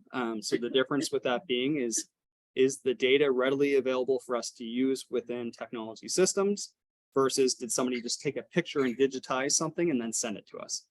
Because if it's digitized but not digital, we have to do something with it first to make that information readily available to use within the system for the bots. Standard, so we, just for return on investment here, we look for things that are standardized. If you have 10 processes within one process and they're not standard, then it's really 10 projects, not one project. So really we look for standardization. If it's not standard, then we'll use our black belt skills to try to standardize the process, eliminate the waste in the process first. And then we might look at this, or we might standardize through automation, which means we're not going to rejig the process as it exists today. We're just going to change it and move it over at the same time when we do this new one. And then time consuming is we're looking for, there is a return on investment for this. So we're looking to save at least as much time as we put into it, if not more. So that's really the criteria that we look for when we go through it. Any questions on that? Okay. So your question there, automation hotspots, and I'll kind of point out a few spots where we've done this. If you were to Google Ernst & Young finance automation hotspots, this is what would show up in one of the graphics on there. So I'm not giving away any proprietary information here. But really where we started looking was AP/AR, so accounts receivable, accounts payable, is where we started with this. We started going into accounting, looking at their journal entries, bank reconciliations, things like that. Account reconciliations, I can't talk. And then we've talked about financial planning and analysis, but what we find is there's too much unstandard work there. So there's limitations to how far we can go. And this is just really scratching the surface of where we've looked. One thing that's not on there where we've had a lot of success in the past few years is with our customs, international customs team. where we're shipping products all around the world. There's a lot of forms and certifications that have to be done as part of that process. We'll have a bot just go and prepare all that information, package it up and give it to a person. That person reviews it and then sends it over. Yeah, so it's a big one. So I think that'll be like our next 5 years of work. Traditionally, they're kind of bigger projects, but it saves a ton of time. Any questions on this? You can look it up online, but I'd be happy to answer anything if you're any questions there. Yeah, go ahead. For now, if I understood your comment correctly, so AT and AR where you have applied the robots. Yeah, so we started out a lot in accounts payable because like as far as volume and kind of shorter processes, they're a short process with high volume. So we have about 450,000 invoices a year that go through our accounts payable group. Really, we're looking just to get a piece of that people have to manually touch. And it saves a lot of time as a result. So accounts payable, we started there. We went quickly into accounts receivable for invoicing or any manual invoices that are generated for the organization. So started going there, the custom side of it, and then we kind of dabbled in the other areas. One thing that we found when we started going at this is we have a lot of automation already in place. So for some companies that haven't made the investment into like bigger ERP systems, enterprise resource planning systems, there are a lot of hotspots there for them to use these tools. We already have systems in place for it. So there are some spots that are on there that we've just already tackled, or just the return on investments just so low, it's not worth it. So case study. So I have one quick hit case study and then one that's a little bit longer. But again, if you have any questions as I go through, please ask. So quick hit automation. So one thing that we're looking for quick hit is kind of that step that I just said, is something that's relatively quick to do the process that just has a large volume. So one candidate that we had was the T2200 form. So anybody familiar with your tax returns and things like that, this is one of the forms that we give to some of our employees every year. So what we had the bot do is the bot will search for new requests in the system. So somebody requested a T2200 to be filled in. We get that request. The bot will go and get the information loaded into a queue of work for the bot to do. It then takes that information and pops it into the T2200 form. It will save it onto a secure network folder, email the requester, and then do that thousands and thousands of times. So really, really quick hit, go get the data, populate the form, save the data, send it out. Repeat and kind of keep doing that thousands and thousands of times. This, if we had our way, this is what every project that we took on would look like, just to kind of pay our salaries, because they're quick. We can build them within a week or so and then deploy them. We're not always so lucky, but we kind of fill our time with like quick projects like this. So that's a quick hit one. Bigger one is this cancellation queue. And this is the video that I played at the start here. This one is really, we have 28,000 invoices a year that need to be canceled for some reason. So out of 450,000 invoices that come through the invoicing process, or that somebody actually sends us an invoice for, we have to cancel 28,000 of those every year for a variety of reasons. They've sent it to the wrong company. You saw the whole list of companies, so it's pretty easy to get that wrong sometimes. So the wrong company had the wrong PO, they had the wrong price on it, they sent it to the wrong person. You name it, there are reasons why we have to cancel them. So about 28,000 of those a year. It took somebody about 5 hours a day to go through and cancel those and notify the vendor that they had to re-invoice us. And we had about a 15 to 20 average days in queue for that. So think about it as a vendor. You sent an invoice to us hoping to get paid. You've waited 15 to 20 days just to be told that your invoice was wrong and you have to start the process again. So angry vendors not getting paid. I'd like to say a lot of times it was their fault. But again, that's really what that looked like. Traditionally, what we try to do is improve that vendor relationship to say, this is what you need to do to make it right. This is how you don't have so many canceled on you. This is what that looks like. So we were doing this or that. But we also said there's an opportunity for automation with this. And really, we broke it down into three steps for it. There was an investigation step. So why do we have to cancel this? Why did somebody ask for this to be returned to the vendor? We'd do some transactional work of canceling it within our systems, and then we'd email it out to the vendor to say, you need to re-invoice us with this information. This is what was wrong. So 3 steps. So it met all the criteria that I just talked about. So it was a really good candidate. And then automating this process would allow the resource that was doing it, like I said, to start focusing on the vendor, saying, how do we get this down from 28,000 a year and kind of cut that, I guess, that volume down. So I'm not going to read that. Don't worry. We mapped out the process, and really what we got to is there were really 3 key steps. There was a manual process, which we said Alteryx, which is a different tool that I'm not talking about today, but there's a manual process to identify and get the data. There's an investigation step in the middle just to say, why do we need to cancel this and what action needs to be taken? And then we have the last one where it's taking the recommended action for it. So we said, okay, a bot can do the first and the last, and then we need a person in the middle. This is called human in the loop because there's a person in the middle of this whole process. So we've been doing a lot of automations this way with humans in the loop because the bots only have so many, I guess, can only do so much, and it does have limitations. So what we're doing is any decision-making, we're leaving to a person, to the human, and then the bot does the rest. So really what we broke it down to is these steps is we'll assign the code in Bassware, which is our AP automation tool.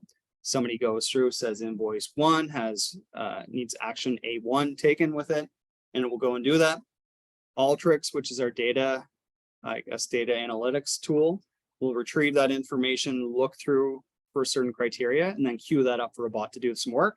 The bot will go through and do that transactional work in our system, and then it'll cancel the invoice and send an email to the vendor saying you need to take this action.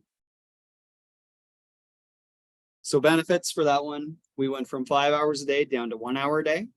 So we had about an 80% reduction in the hours to do this specific task. We went from 15 to 20 days to 3 to 5 days. So a huge uptake in, or huge improvement there in the turnaround for the vendor. So now you send us an invoice within a week, you'll know if you have to re-invoice us versus waiting 3 weeks, at least 3 weeks to find out you have to do it again. So time to investigate, time to work with the vendor just went up considerably. That's really what we did is redeployed that resource to start working with our supply chain group and working with our vendors. That's where we landed there. That's really it. So kind of an abrupt finish. Any questions on any of this? Yeah, go ahead. So you said you're saving the data locally, so which means you are including the load on the server. As the process you have selected is AP and AR, which is primarily data driven. Yeah. What is your long-term plan? So for the tax process, we're saving the files just locally, and that's how the team does it today, just so they have a backup that they can go to. For some of our other processes like AP and AR, we'll have the bot clean up after itself. So you're taking like 90 days a year or? No, it's really like right after it. So it'll save things locally just to do whatever work it needs to do, finish the process, and then it'll go clean itself up. Like it'll delete the files it doesn't need anymore. Unless there's some sort of retention policy that we have in place for it, but otherwise we're getting rid of that. So if you need the data again, so you have to run the batch again. Yeah, so the data is already in the system. So to get that specific, I guess, combination of data, would have to run the process again. Yeah. Yeah. Any other questions?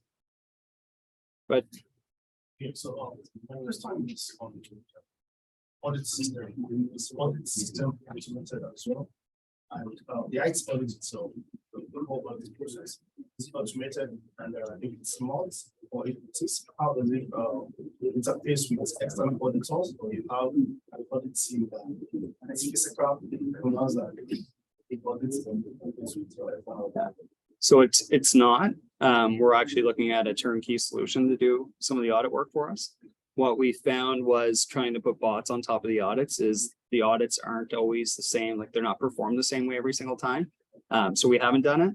That said, within the shared services group in the past, like we'll do travel expense audits where we'll put, it's not UiPath, but it's Alteryx that we put on top of it, is just a analytics engine that actually goes and looks at all the data to say, if you see this combination of things happening, then flag it. And that's how we're identifying things for audit for that. But doing like bigger audits, we haven't really got there yet. But again, we're looking for the turnkey for that one. Yeah. Go ahead. I am just curious to know that the video you showed, so it is a prototype, or it was just to like make us aware how your robots work. Like, was that SAP on which that, No, here, I'll go back.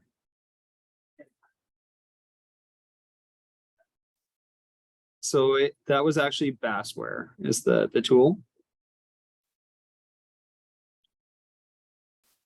So yeah, so you can see it opening up our Bassware system. This is in our test environment, is where we recorded it. so this is how the bot works. Yeah.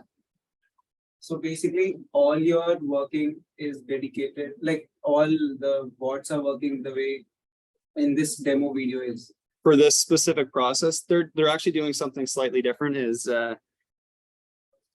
like, and again, this is getting kind of really into the nitty-gritty details, is in our test environment, we don't have unique IDs. So in the production environment, we're actually putting in the unique identifier for it to get it. In this one, we're just trying to narrow it down just based on the criteria to find it. But yeah, so it's very, very similar to how like the person would do the process before. But now it's just doing it automatically. And basis of these activities, you have this data that how efficiency has improved. Yeah.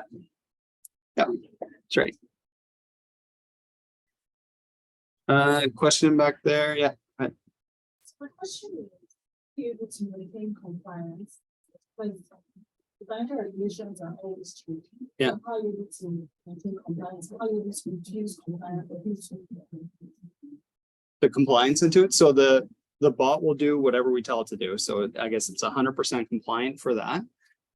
So we're not, I guess the compliance side of it's not really a concern just because we design it that way so that they will do whatever we tell it to do. Sorry. Yes, yeah. So our bots, we call it training. So anytime something changes as far as the business process or just the policies or compliance for accounting rules, we'd have to go back and recode it. So our team, we coordinate the work now. Before it used to be us that would do all of the work. We coordinate the work now, give the developers their test scripts or kind of what changed, give them their test scripts, make sure it's tested accordingly, and then get it into production. Yeah. So you have a case where I implemented that regulation. So don't see the function. Not for regulations. We've had like software upgrades and things like that, but that's really been our biggest, I guess, issue that we've had with these needing upgrades. So we've gone from, we're in JD Edwards. We used one version, we upgraded it, gave it a complete facelift, and we've had to change a lot of the bots as a result of that. Internet Explorer being disabled by Microsoft over the last couple of years and moving towards Microsoft Edge instead really sucked for us because we had to cut everything over to Edge as a result. But it's really the technology that changes versus the compliance. Yeah, typically if it was something like, if it was like fixed assets or things like that, and you move from like Canadian GAAP to IFRS or things like that, for the accounting policies, that would be a complete rejig for this. But we just tell it, okay, now instead of doing XYZ, do ABC. Yeah, any other questions? Yeah, go ahead. Seeing what you have been doing, actually interesting. I know there is no context system. This process really complex. And how do you, I know in finance, we actually have CBE, that's just balance error detection. How do you detect errors? How do you balance it and you check it? Yeah, so we add checks and balances into the process as we go through. So these ones criticality like isn't as high, so we kind of accepted a little bit of tolerance, saying like it can fail, but we'll catch it just because it goes through our reports the next day, and we'll say, okay, this one still needs to be canceled. We'll just catch it the next day. For customs, where the tolerance isn't very high, we have to get things into our broker systems before things cross the border, or we'll get fines. We add a lot of checks and balances in place for that one. So we'll have the bot say, I entered 1, 2, 3 into this cell, go check that says 1, 2, 3.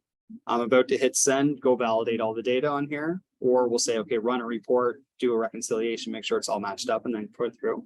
So we can add in, because we're coding it, we can add in as many checks and balances as we need to throughout the process, and then also notifications for it. So early on with this, when we started developing it and we didn't really trust the bots as much, we'd have them email us every time they were taking like a new action. So, which was fine for our first 1 or 2 processes, but then we just got completely bombarded by emails from these bots all the time saying like, oh, I just logged in, I just did this entry, I just did that entry. After a while, we said, okay, we trust that, let's disable those notifications and then just get the critical alerts. Does that answer your question? Yeah, okay. I think there was another question. Yeah, go ahead. Yeah, do you want this strictly in finance or you want the MBA across other business as well? So I spun it up specifically for finance, and we actually just had a meeting earlier today to kind of keep transitioning this back to IT. We kind of had first movers advantage where IT was looking at this, but we just kind of spun up our group and kind of got ahead of them and did it, which we shouldn't have had. Like, we got a lot of advantage by getting there first. But before we did the whole thing end to end ourselves, now we work really closely with our IT counterparts just to make sure that it's all in. But to answer your question, no, we do it just for finance. The other groups kind of have their own things. Some groups have their own departments similar to what we do that's kind of focused on this. A lot of times it's incorporated into the business improvement or continuous improvement department. Otherwise, it's just part of like the business process owner and IT for that. Yeah. So we've had people ask us in the past if we would do more of it for other people, and that really got the target on our back from IT. So we kind of said, no, you know what, that's comply with the corporate model, and we'll start outsourcing this as well. Yeah. Can you say all the data are localized and you don't have any transfer into the cloud?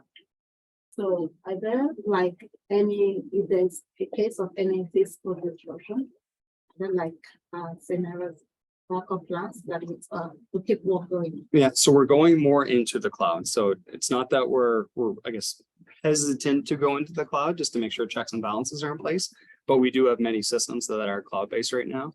And actually our business continuity plan, a lot of that is dependent on going to the cloud. So we'll have on-prem systems that will turn off if we get hacked, we'll turn off those systems, go to the cloud-based system instead because it's been backed up every day, and just start doing it that way. Or if our power is down and everything's not backed up in our system or our office for whatever reason, we'll cut over to the cloud. Yeah. So for this process, you have like a PCP, like that business on plan, not the normal PCP. Yeah. And so, like, if there's an attack, this process. Yeah. So what do you think? So this one specifically is we just cut over to manual, right? So it would manually process the invoices, would manually send out either an email or phone call to the vendor to say they reprocess it, but this wouldn't be a critical process. So as part of our business continuity plan, we have critical processes and then not critical processes. This would not be a critical process. So for this one, we'd probably let it sit for about a week or two before we'd start like doing something manually for it. But really, other than that, we're just going to make sure that our like key suppliers are paid in a timely manner, that our employees are paid, that we're receiving money as we should. So kind of keeping the core business running. And then this would be like a secondary process. Yeah, but I did get fetched up last year. We had a few students do their BCP with us, and it was at the same time we were developing our business continuity plan. So we got a lot of crossover with that. Any other questions? No. All right. Well, thank you everybody for your time. Very much for after working hours. Absolutely. Yeah. Yeah, my For pleasure. sacrificing you. Yeah, they're sleeping there. Okay. I prepared small coffee cards. I prepare one for you on Wednesday. Yeah. I'll share. Thank you. Yeah. Thank you very much. Thank you. Thank you, Robert. All right. Okay, thank you. Yeah, no problem. Can you spend 5 more minutes? Yeah, absolutely. They will spend 5 more minutes. So if you wanna approach individually, please feel free to forward. And we'll take 5 minutes break. Okay. So that you can help. And then we have Really nice. Oh, yeah. My tips so now. I had particular interest because I also my experience in around finance. Oh, yeah. And interestingly, I have studied both in every lab and try to standardize most of the processes in finance. Yeah. But right now, I'm more pro around the agility of finance. Yes. Which means the FP&A. Yeah. So. Yeah. No, I agree. That's why I asked you that question, that which processes you have automated. Yeah, so the FP&A, not much there. Yeah. There's like predictive forecasting and things like that. I think we'll get into, but that'll just be like a replace anything. It's just gonna augment how fast it can do it. So, yeah, so really when we talk about like advanced analytics projects, that's probably yeah. So where are you? Are you in your first year, second year? This is just 1 year program, and it's not about module running. Okay. Which one is the BCB, the learning project, and then would be one will be house in September. Okay. That's awesome. Let's see if there's something. Yeah, that's yeah, for sure. I have done some projects around ABA. In fact, before you know, Sam is in the supply chain director. Yeah. So he came here and I asked him a question. So then I understand that using JD for your revenue stream. So Dave's for your hospitals. Yeah. So I asked him the question that why they do streams. Don't you have the lag? Because generally, in my experience, what happens is your cost never matches revenue. You always have something in between the difference.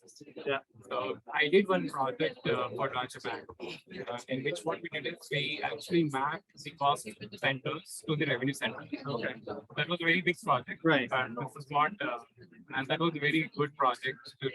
But I have been interesting management of the software management. That's good. Yeah, that's how I understand. So yeah. Yeah, no, it's good. We have a big project this year on like a received on invoice cleanup with that, but yeah. I think I even spoke to someone in my I name right now, but that is when the emphasis in a way you started writing into financial. Okay. And that is when I think the shift happened between the FD and the shift to the AE. Oh, okay, yeah. That's when you were talking to somebody. Yeah. Okay. I Yeah. think, I would say Reach out again when you're yeah, that's a good step you have taken in terms of ABA and I still yeah, well, that's why we started there. Yes, definitely. Yeah. But yeah, no, but reach out when you're yeah, it's good. Nice meeting you.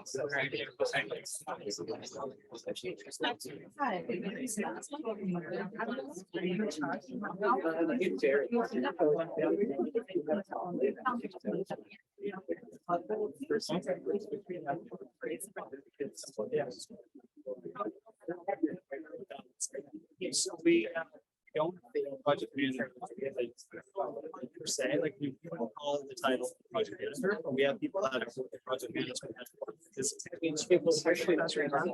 And the reason for that is because project management, we have a lot of like requirements to have process mapping. So I guess I hired somebody that worked at Siemens in the past as a project manager, and she just started on it. What's that?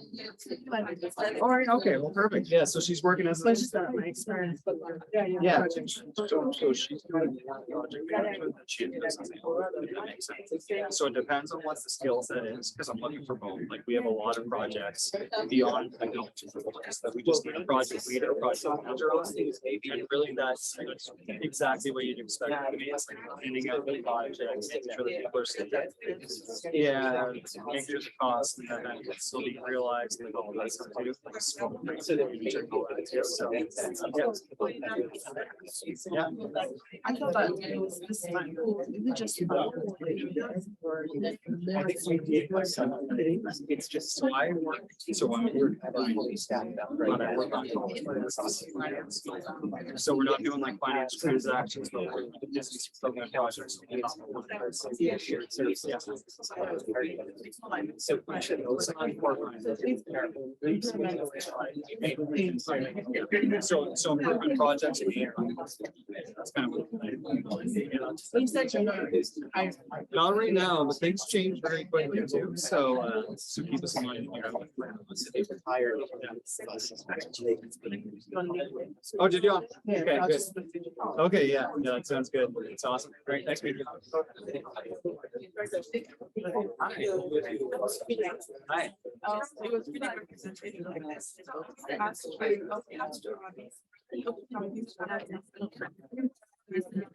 Okay. Oh, awesome. Yeah. Yeah.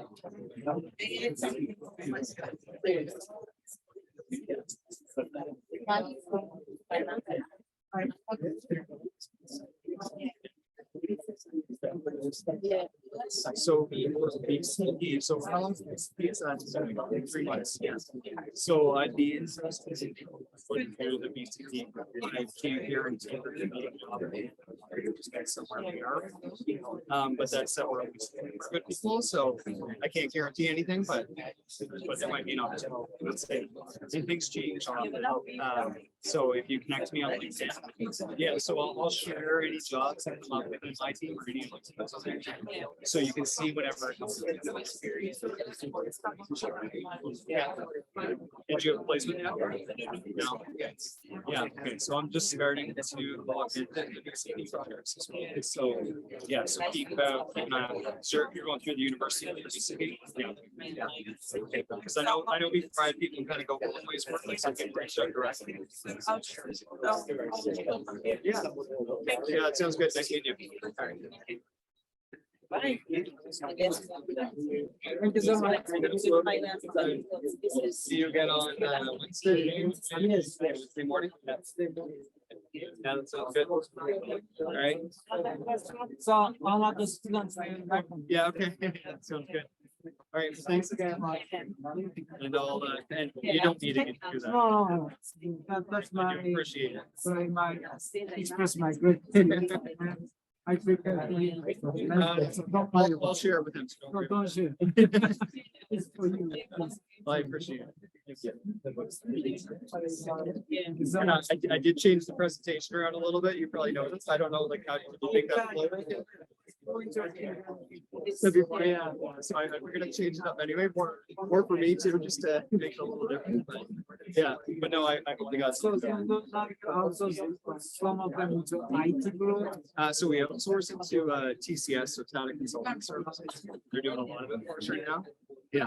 So it's really not as much of a time saver for us as we're hoping. So we're still very involved. So it wasn't like a trade off, say like you developed it. Yeah, it's still pretty heavily involved. Well, that's it, right? Yeah. So yeah, and it's a business process. We need the business, I guess, person involved in it too. So yeah. No, anyway, so that's good. Thank you so All right, much. absolutely. All right,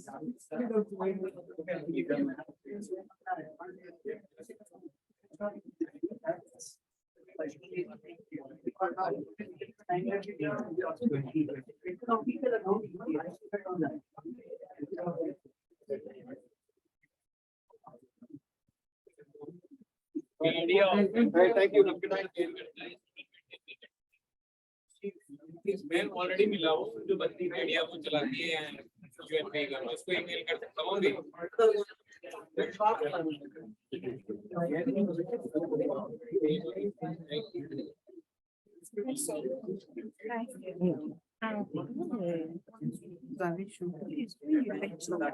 Please speak on this. We are the one who goes through the VA voices. Oh, I see.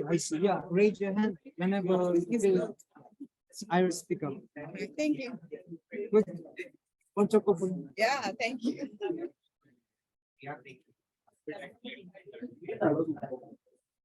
Mail तुम बाद में डालो किसमें आज देख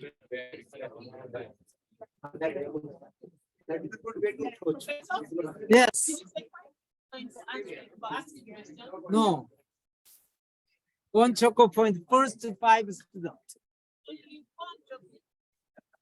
If you do not like it, don't take it. Oh, yeah.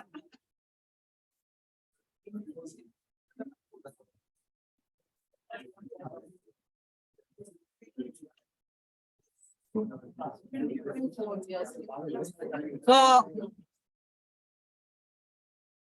after 10 minutes, we will have break. So let's focus on the lecture. Yeah. Okay. One chocolate.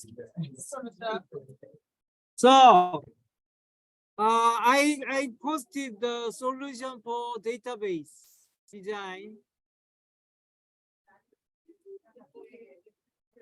For the C9 is the database solution.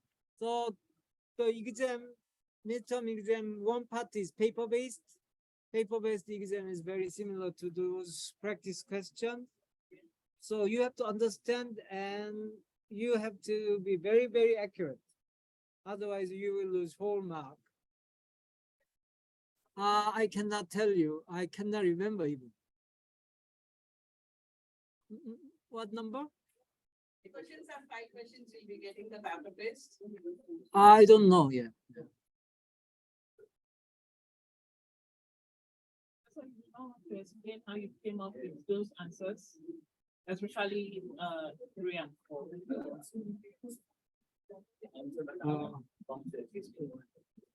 So you have to practice again and again.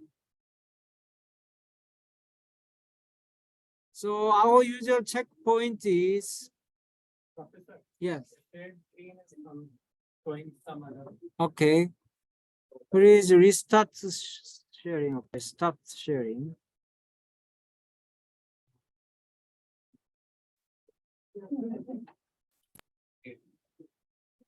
Yeah. It's correct. Now it's okay. Yeah.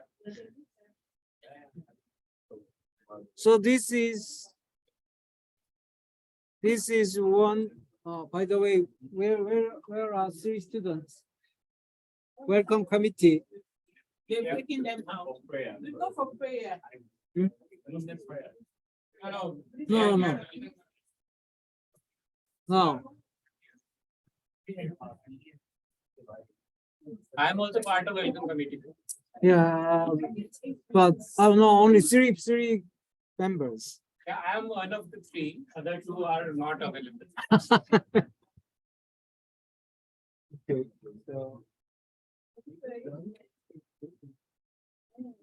so I'm checking usually this part. So cardinality and the underline, and dotted underline and arrow, right? This kind of thing.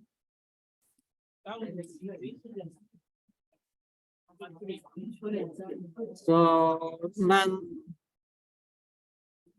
let's move on to the last one. Number 3, how did you get this? Number 3. From the questions. Create a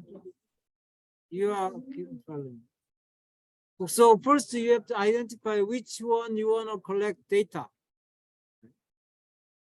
So we want to store data of graduate. So graduate is entity. And we want to know employee. So employer is entity. And they also want to store data about division or major. Major is marketing or human resource. So there are 3 things they want to collect data. So there is a 3. Is it okay? From the assumption, a Yeah. graduate could have majored in one. So first of all, you have 3 entities that you can identify the 3. Then let's check the cardinality. Graduate could have major in 1 or more. So graduate may have 1 or more. So we made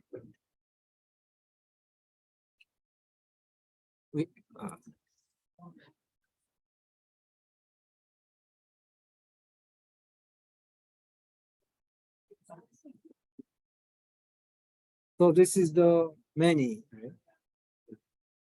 Thank you. Thank you. And the other one is and the division is the marketing. So marketing must have many graduates, marketing or accounting. Are you following this part? Yeah, I think I missed the division side where I saw. And also employer could hire one or more graduates. So each employer can have more hire. And our graduate currently work for just only one. So based on this, so we check this cardinality, and also we check the underline for primary key. So this one actually missed the underline. Sorry. So you have to underline for primary key. Yeah. So this is incorrect. So underline. Oh, they missed on the line. Yeah. So actually.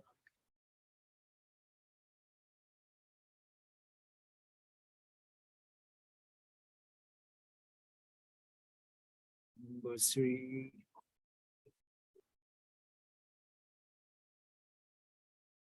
Actually, its underline is hidden. That's the reason. But you have to underline it. Otherwise, you will lose mark.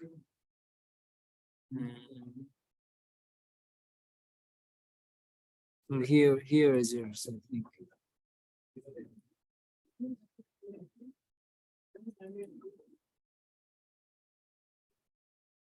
I found solution sometimes the underline is hidden, but you have to add it. That's the one of the marking point. And cardinality is usual marking point in the EL diagram.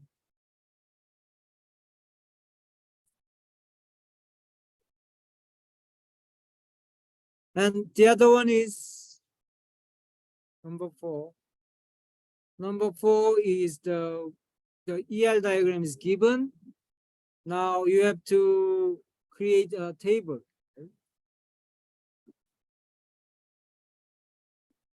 So first focus on these two entities, suspect and crime entity. Okay. Then this is many to many. Then you need 3 tables. So suspect and being involved and crime. And the other one And yeah, so the other one has 2 tables. And next you focus on these 2. But you already have crime table here, so use this crime table. I don't want to use that. Then that's incorrect. No. You have to use same one crime table.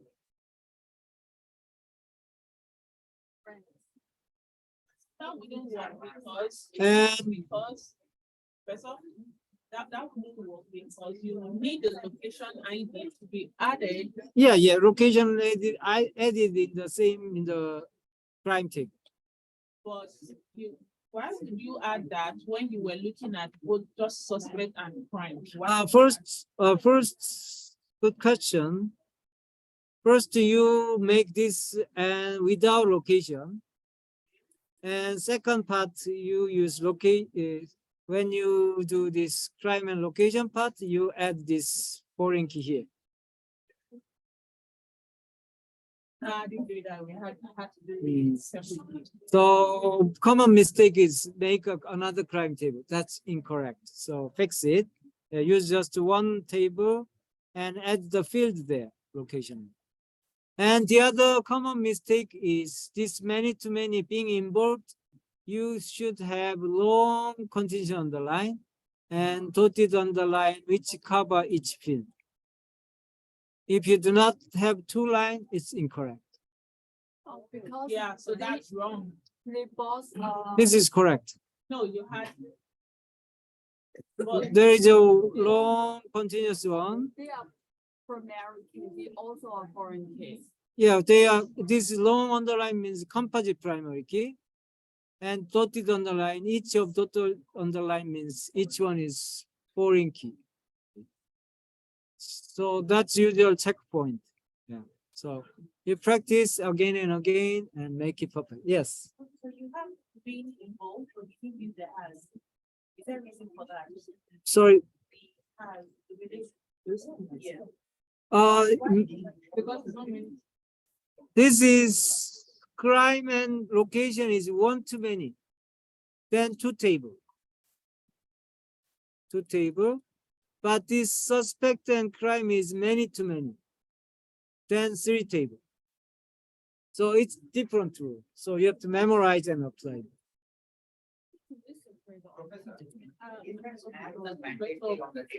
Arrow mandatory. If you did not,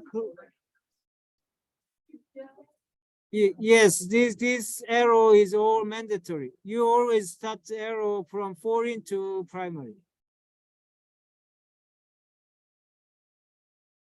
So if you did not draw arrow, it's incorrect. So let's take I think it's time to break. So let's take 20 minutes break. So you can eat. Those who have Ramadan, they need to eat now.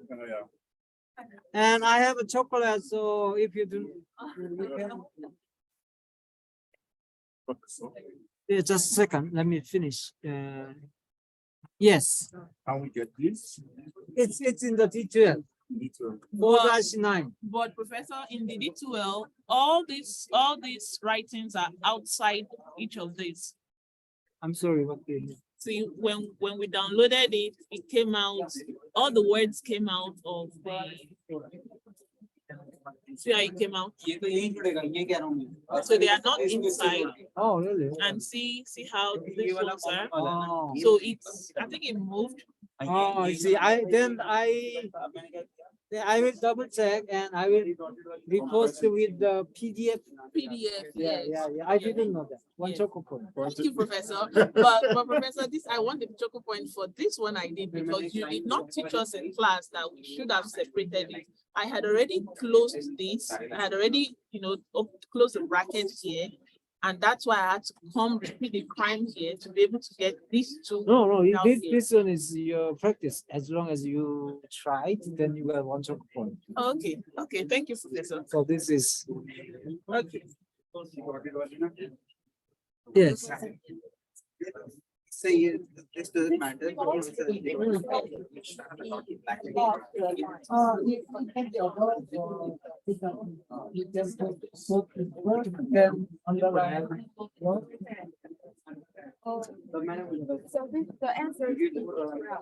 Yes, but I found some of them is hidden, so I will re-upload again. But because someone said they cannot see, so I will change it to PDF.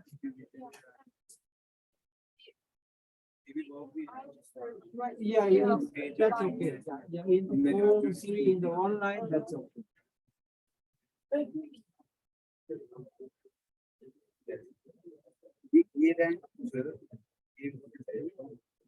Simple direction पता लग रही है ना? नहीं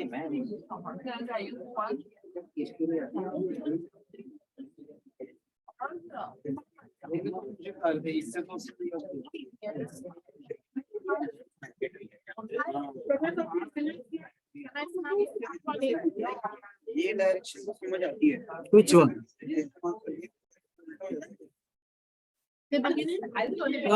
No, this is number 4. I just wanted to ask that, like in this activity ID is the primary and it is connected to this activity ID, it's primary.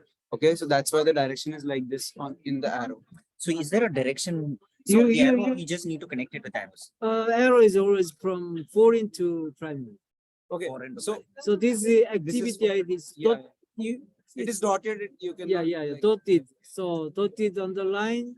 So I was asking that if somewhere this arrow is here, so it's connected like this. So we will consider it wrong or like it's wrong. Yeah. It means something else. No, I mean for exam purpose, it's incorrect. Yeah, Yeah, that I but- understand, but if like in considering a different case, if this arrow is connected to like this, so what will be the change in the flow chart of? No, flow chart is same. Yeah, so it's just custom to start from foreign to primary. That's what database look searching. But my TA has limited knowledge about database, so that's the reason why I make it a little strict. Oh, yes. And our marking hour is very limited. Yes. So Thank you. so I I'm did for the first one. So can I see the first sure. one?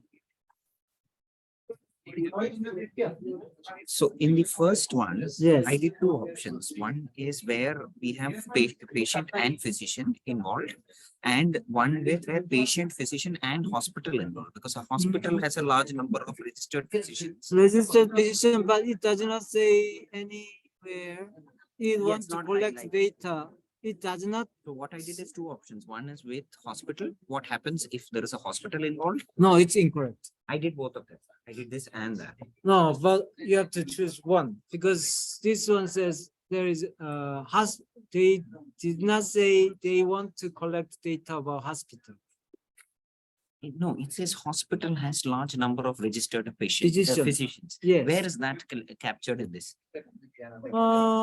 Nothing. Why? Because then why? Why? It's we are extracts data which we want to store. Okay. So it does not say they want to store data about hospital. No, because everywhere it talks about, let's say, for example, has multiple specialty. Now, patients are admitted to the hospital by physicians. So being admitted to a hospital is not connected here anywhere. It just says admit. Admit where? Patient admit, physician admit, patient. What? Admit where? So Since the question. good question. First of all, it's good question. But we are this conceptual model is collecting real world information, which is just required to design database. And this one is real world information. My answers? Will you be able to see my answers? Yeah, but it's incorrect. I mean, Okay. if you write that way, that's you I just fail wanted- to identify entity. Okay. Okay. So good question. So let's go to yours if you do not mind.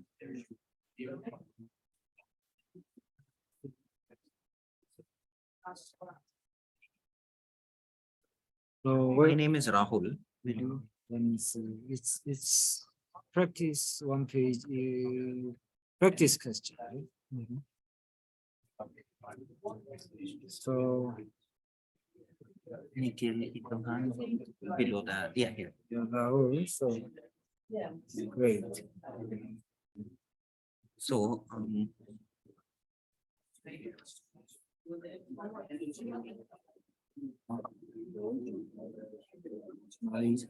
get back to that. What happened? Just click it. Okay, that's it. So I have done. So I have done two options where the question one is if hospital is involved.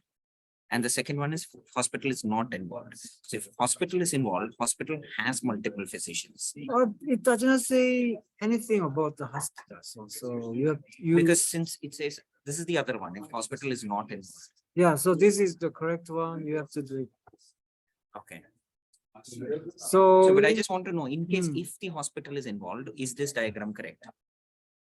then they have to say about we need to collect data or not collect data about hospital first. Because it says in three places. It One says is, three places, but it does not say they want to collect data about hospital. right, no, That- I that- understand, that I was understand, but my answered. only question is, in case, according to the question, if hospital is Mhm. involved as an entity, Hmm. let's say then hospital has multiple Yeah, physicians. it's common sense, maybe multiple position. And Each belongs No, to it one makes hospital, Yeah, and hospital naturally has many patients, yes. and each patient belongs to just this hospital. I think this is Is this correct? uh a physician Hmm. admits many And patients. then How do I put that? you better make another arrow and make a relationship, different relationship. Hospital has a, here is a relationship. That is, hospital has many physicians. Yeah. But in the question, it also says a physician admits many patients.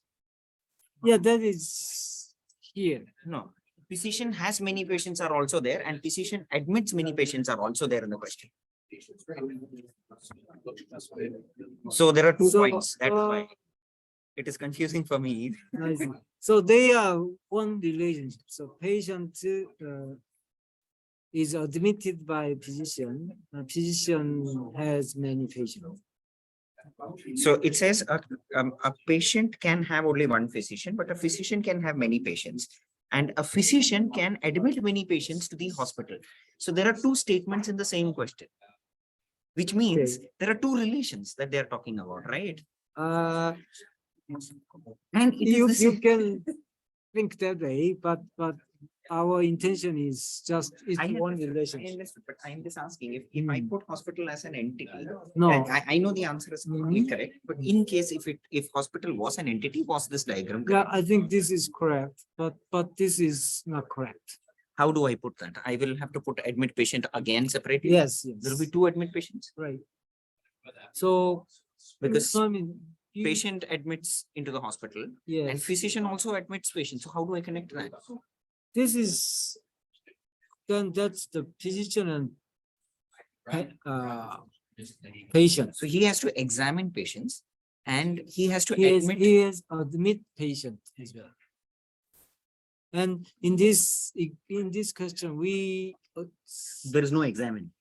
no examine has and admitted the same thing. Oh, okay. And if there is a different thing, as you insist, then it should be there is another relationship between two. I guess you already know. No, I database. don't know. I was applying my brain. That is why I made the mistake first. Oh no, that then you have good aptitude to be a researcher. Okay. Yeah, that's the way you see it.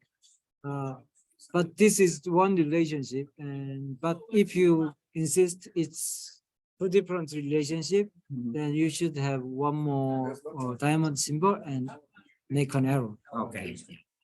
Okay, so I will bring that relationship here and then admits patient will have an arrow that goes into the hospital. So this will be directly with the patient and physician, and then they will have one arrow that goes into the hospital. No. There is no relationship between hospital. I know. That is what I did in the next part. Yeah. So this is just so basically there is nothing starting from relationship. It should be. Can a relationship have multiple connections? That is what. Yes. So it can have more than two connections. Yes. So two entities can have multiple connections, and also in your case you have unary relationship as well. No, relationships can have multiple connections. No. Why not? So, yeah, go ahead. So, yeah, in the exam, you have to do it this way, and you have to it strictly say they want to collect data or something. That should be an entity. Okay?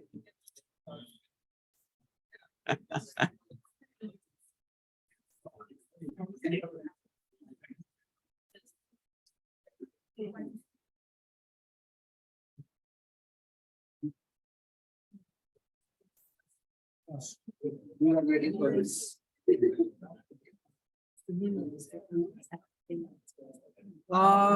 Ma, but I don't know the last name because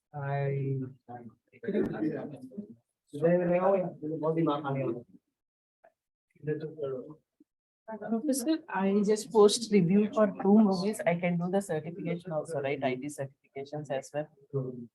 yeah. For the Yeah, yesterday, it's not. So what certification did you get? I'm planning But I already have a Oracle Informatica certification, MCSA and CSA. Now if I certification also, if I do it this week, Yeah. it will be costly. So basic certifications I would like to do, like the Python and other stuff which are not really available. I want to go for that, some IT certifications. Yeah. It's not post certification, right? It's IT technology certification. Technology certification, but there are few free certifications as well. Let me check that. I want to go ahead. with that. Either you want me to do course certifications. I'm just asking. I can do course certifications or By the way, I want to. Did you post your answer? yes, I posted my answer. Can I see? Yes.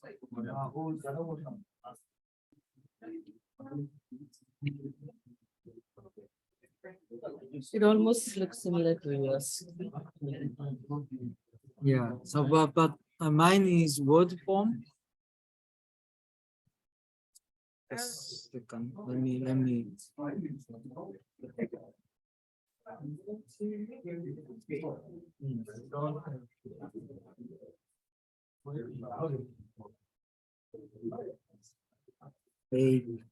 Sorry before I. And if you use the correct, then can you share yours? Let me first of all check yours. Where is yours? This is mine. It's also doc. Yes, it's a Word document.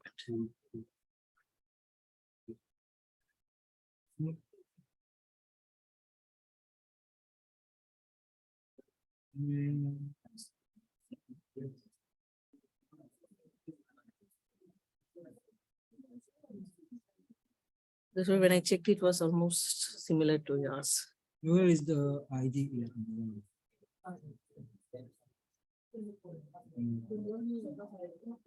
It really took for me 3 hours to get these links are not connecting properly.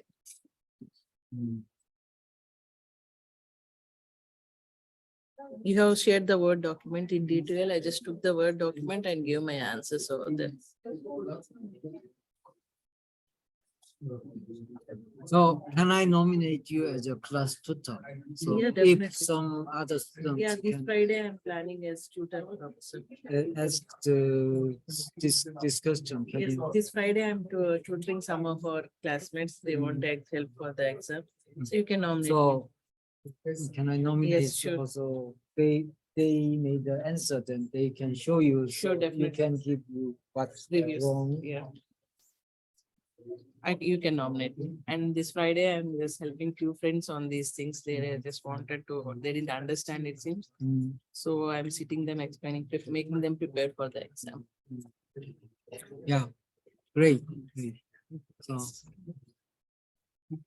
And- so 3 choco points, 5 choco points. Yes, no problem. Even if you don't. I think it's fine, you without choco points, you still get 100. Yeah, I'll help them, professor. Not an issue. Without choco points, I'm ready to help them. Yeah, but So no you problem. can submit Yeah, and 5 choco points. I'll be working on the course certificates, professor. If I see if I can put some other things, I'll try to work it out before. But the date is before May 12th, I suppose, right? Yeah, because So since I don't have much time, I have certifications in mind, but I don't have enough time actually. yeah, you don't have to. Yeah, because that rather than that, you better study the better Yes, slide. sure. I'll do that, professor. Thank you. You can nominate me as a tutor. I can help them. Yeah, so I'll announce it today. Sure, So professor. They can come to.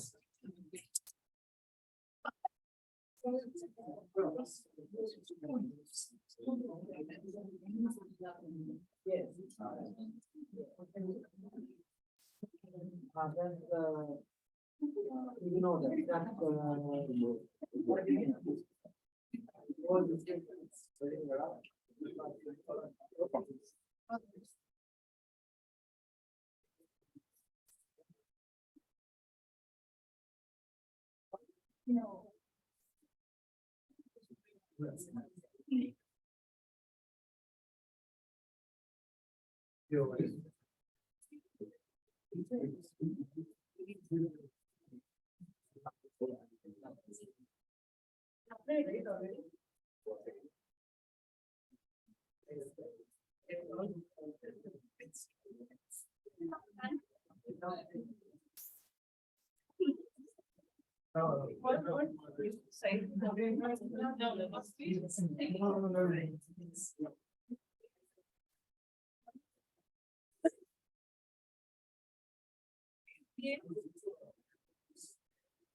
So shall we start?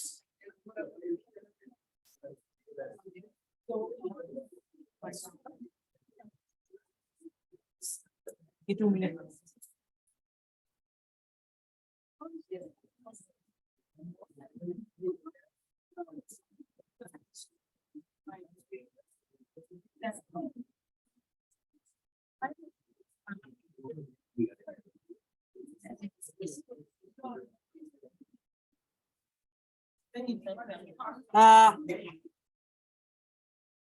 Right.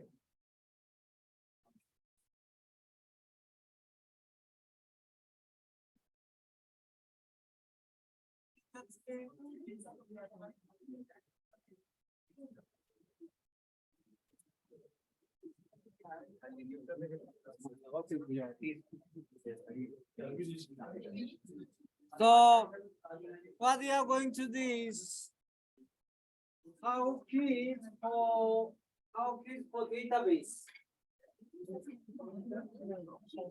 Quiz for database. So again, team up 3 people per team.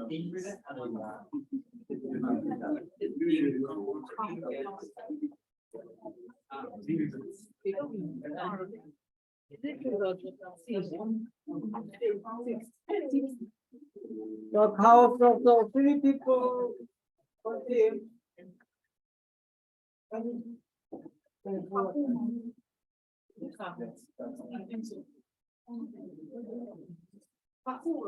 Yes, Kahoot.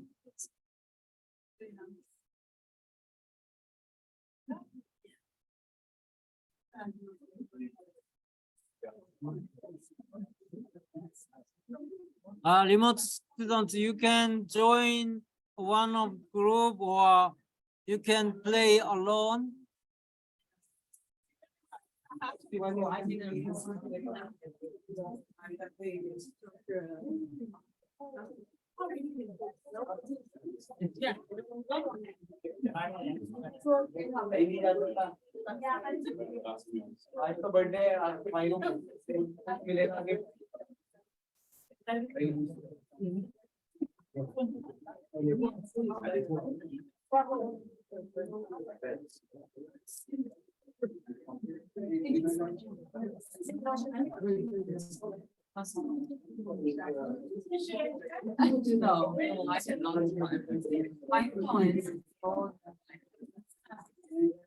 So three person per group.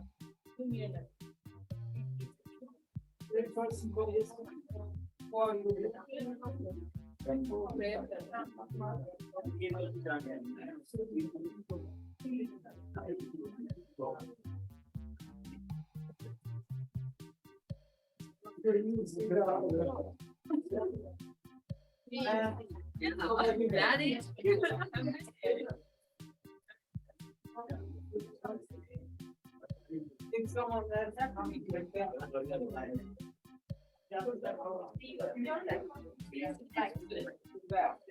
How about you guys?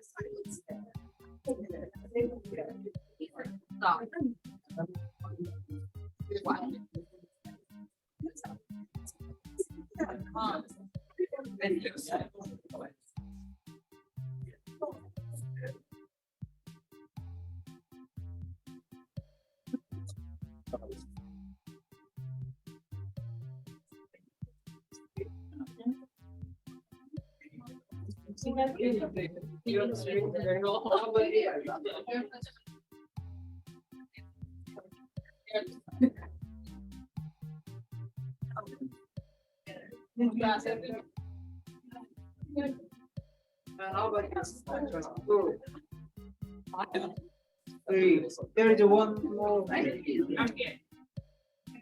Oh. Are you okay with it? There is one coming.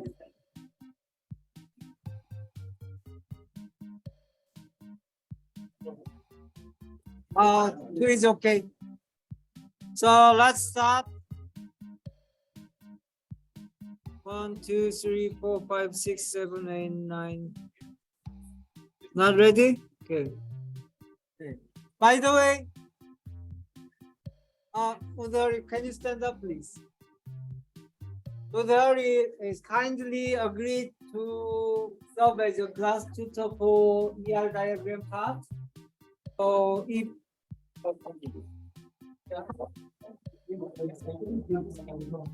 you roll and you want to confirm whether it's correct or not, you can ask her.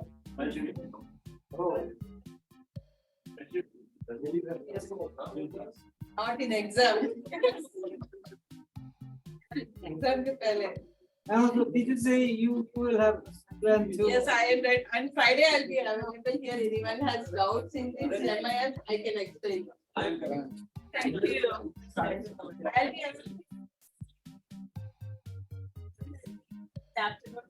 You can ask me.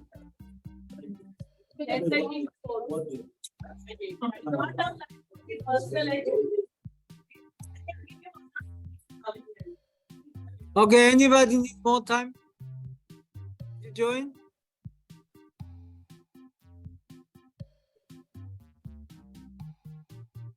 So we will start. Are you okay?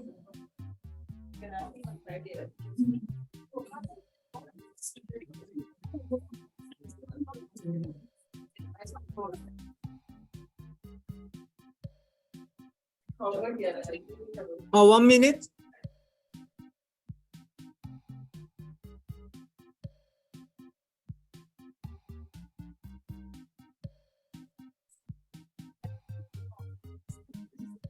So shall we start? Good. How about you guys?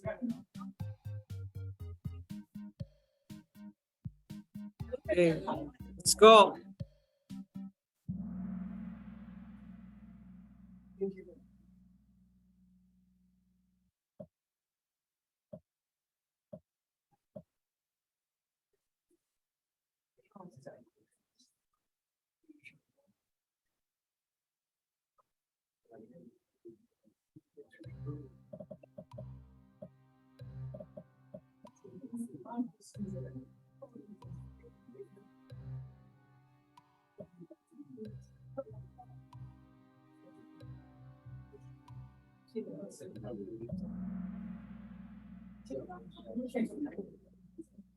By the way, top 7 will get 1 choco point.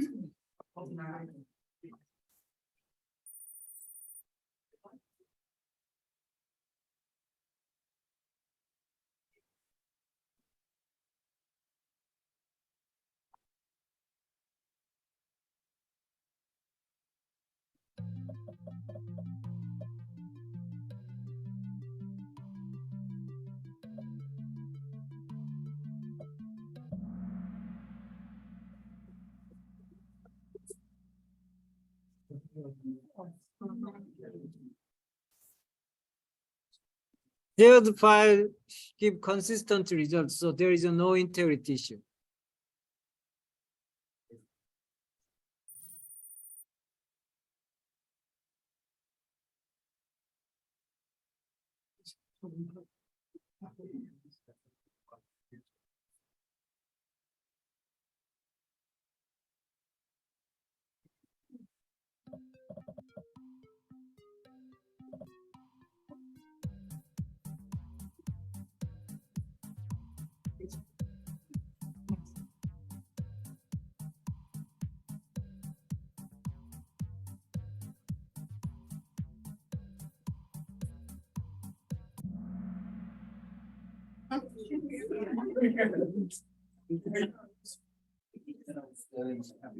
If you share one file, then the parking step can see your GPA and update GPA.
If you share a file, then each program needs file layout embedded. It's not database, it's file. Maintenance which happens.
Which one do you want?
The only one.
One instructor and many students, right?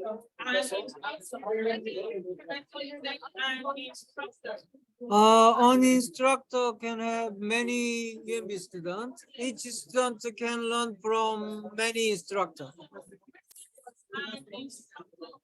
No, I don't think so.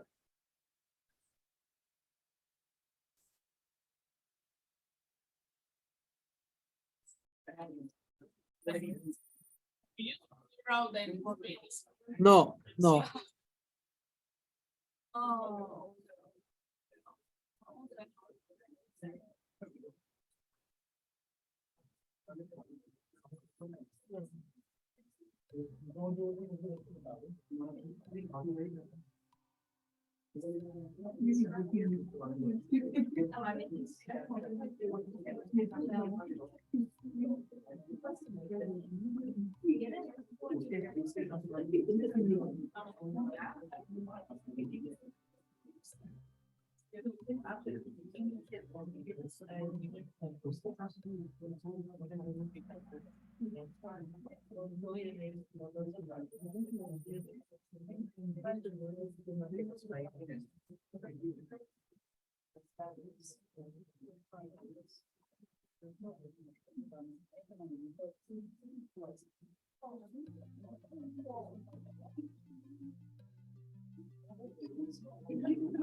MK, congratulations. Well done. JSS, wow, congratulations. Natasha, congratulations. SAM, congratulations. What happened? No, no. TBD, congratulations. Tapu, again, congratulations. Ruby, Sheila never raised the hand. Yeah, maybe online students. Congratulations, all of you got 1 choco point. And I found this one you need to practice again and again. I will post the link in the same discussion board. Why don't you do it now? No, I mean, I will give me 1 minute, so I will. Yes, this is part of Milton database.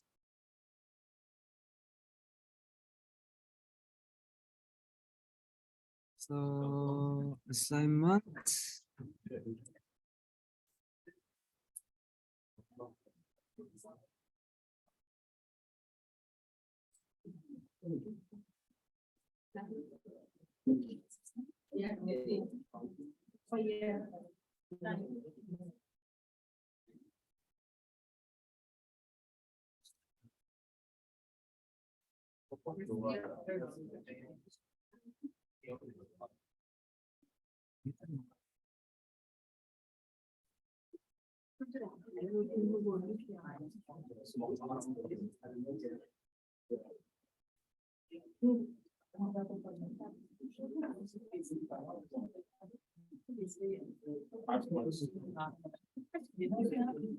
So I'll update the announcement, discussion board announcement instruction, midterm preparation. I will add the link here.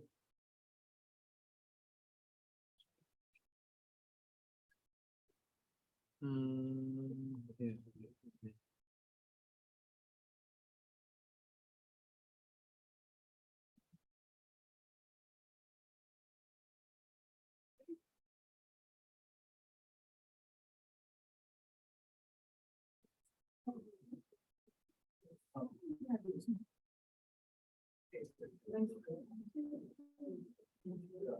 Okay. And now we'll do one more Kahoot. This is review of the class lecture, CRM, ERP, supply chain management.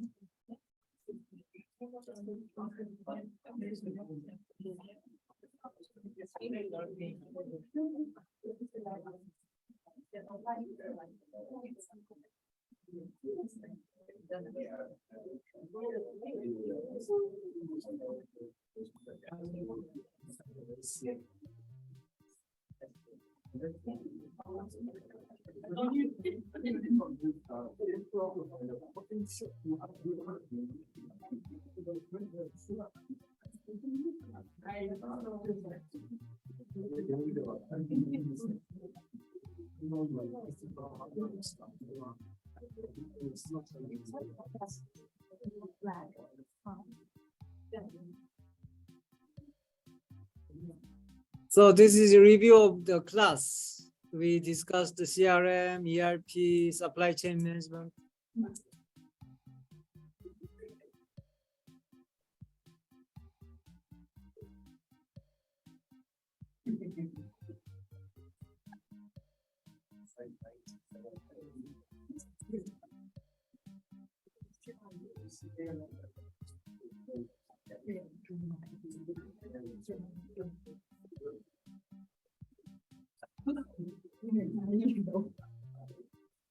Okay, anybody need more time? Any group?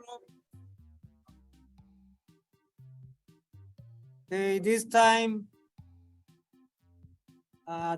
top 10. Okay, top 5, 2 choco points. Top 6 to top 10, 1 choco point, so that many of you can get it.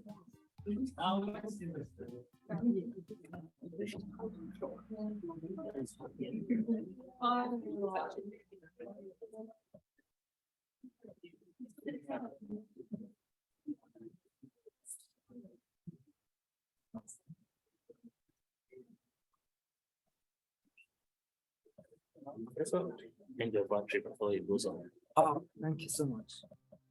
Then choco points. Thank you.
Yeah, old days wisdom, old days stone or know the customer very well.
That's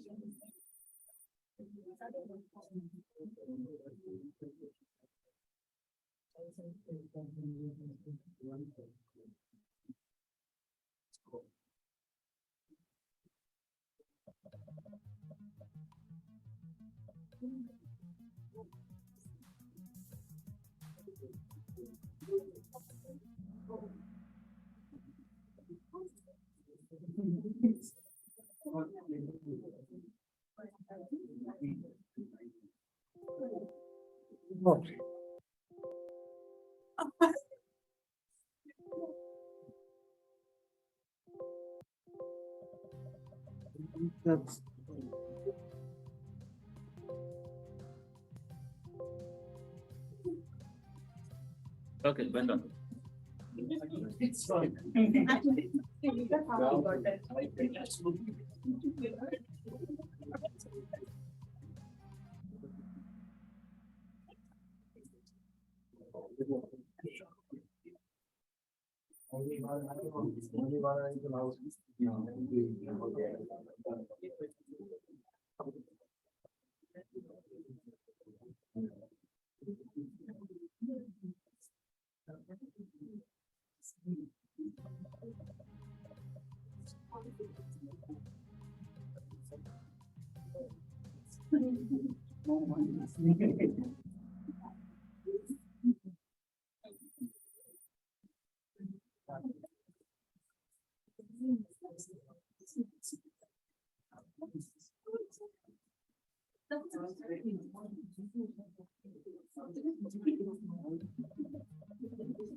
Don't like it, take it to box.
That's key message we discussed.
Salesforce is cloud server solution. So small company can use it.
Uh, 7595. Congratulations. And TM. Yeah.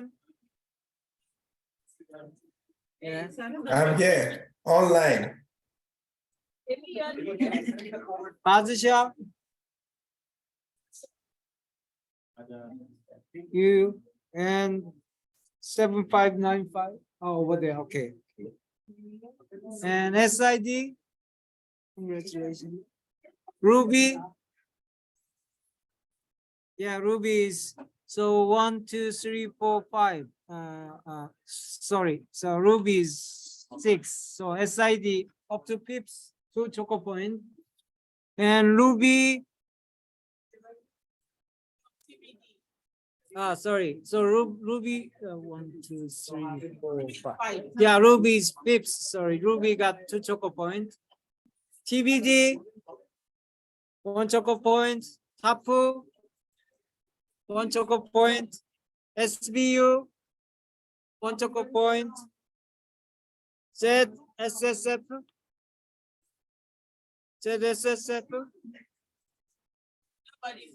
Maybe in the remote.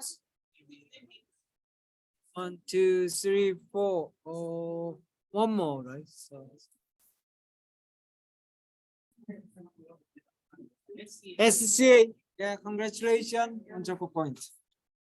So I will put this link as well so that you can practice. Give me 1 minute and you can pick chocolate. Those who. Any other okay? No, so that's all. They are.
So there are all 6 links in the discussion board. So practice again and again, and also review your assignment 1 and 2 answer, and database practice question. Yeah, they are hard for in the exam. The questions in the notes. Yeah, in the notes as well. Yeah. The questions in the notes. Yeah, also questions, you have other parties lecture discussion, right? So those note takers, sometimes I mentioned, right, this one will appear in the exam. If possible, can you list up those questions? Yeah, and also single out which parts I mentioned, it will appear in the question. Then other students can study more. Okay, that's the another one. Now, I posted assignment 3, which is about the Tableau. So let's start make a Tableau chart. So yes.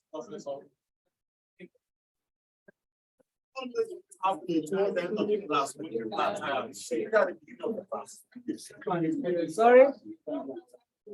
So I'm asking, why should I do Tableau towards the end of the class? I was hoping it's going to be at the beginning of the class.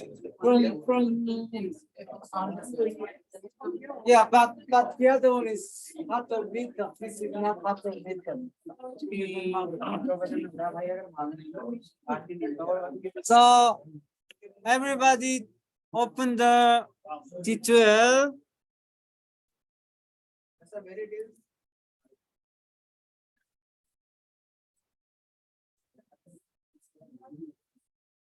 Go to the content, lecture content, and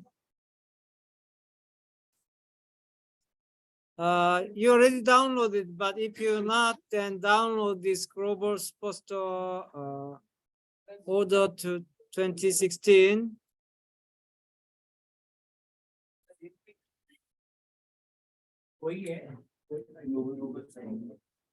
Only one file we have downloaded? Yes. Yeah, you already downloaded, but if you forgot, yeah, download again. And now let's talk, open the Tableau workbook. And choose Microsoft Excel. And read the Global Poster 2016.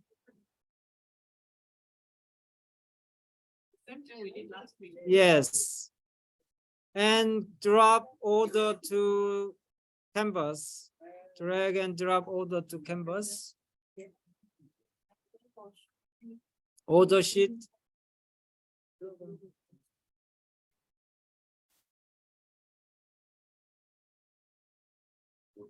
You have Tableau also, for example. No. No. Yeah, I think it's still on.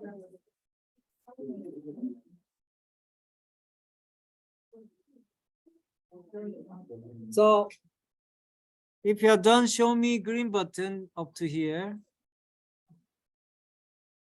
Let me see.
Reaction.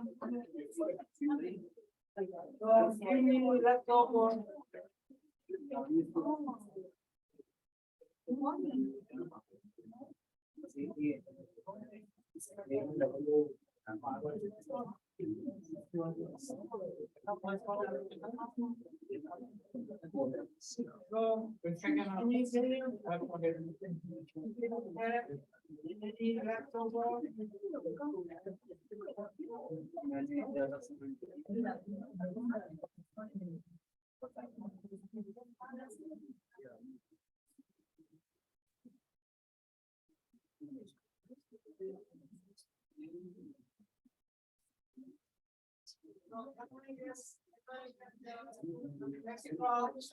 Because I need it for Wednesday class.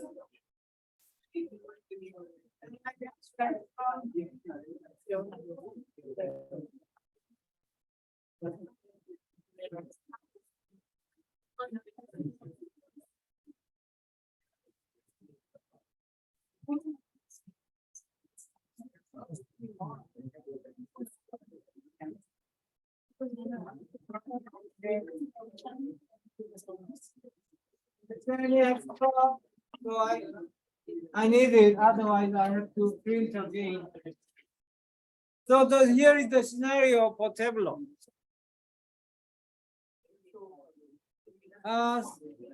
You are consultants and CEO has to report. CEO is interested in increasing profit ratio. So ask me reports which market region is lowest profit ratio and what's the top three country, bottom three country in terms of profit in that market. This one is data is from, it's superficial data, which is from Tableau. So first,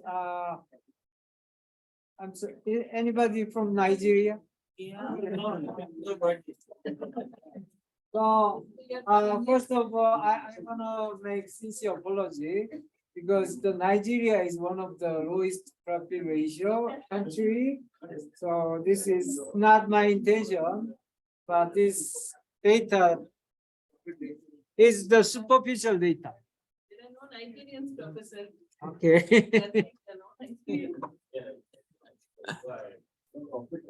Okay, so anybody, Adebayo, are you okay?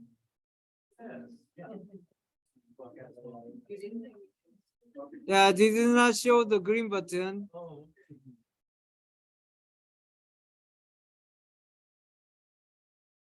So next step is click worksheet. Click worksheet.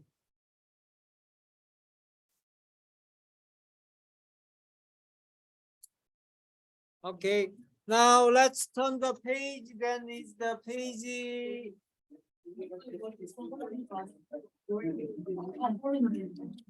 Page 8. Page 8. Page 8. Oh, so also remote students download the 3 dashboard image. Sorry. 3 dashboard image. This is what we are going to create.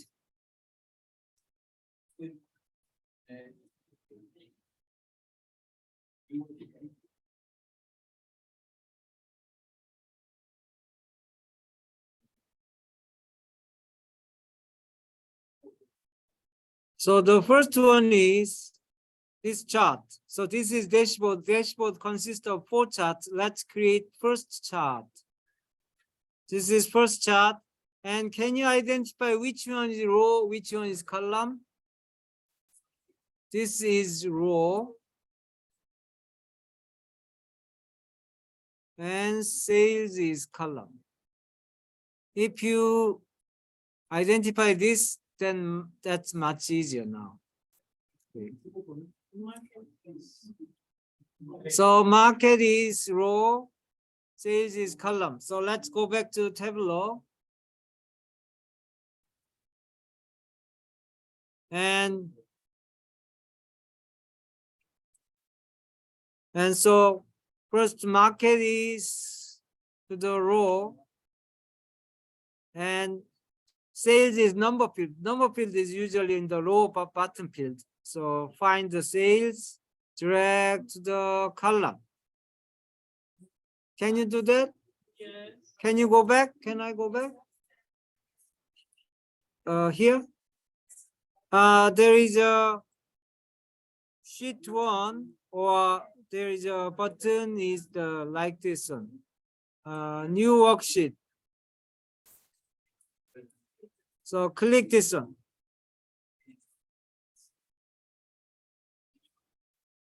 The sheet 1 or new worksheet. Then you will see this empty screen and then find the left side. There is a field name and market and drag to the rows. Share, rows share.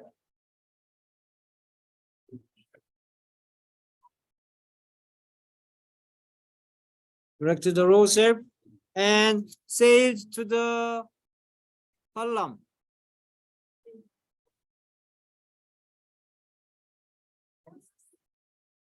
You cannot see the sales. Scroll down.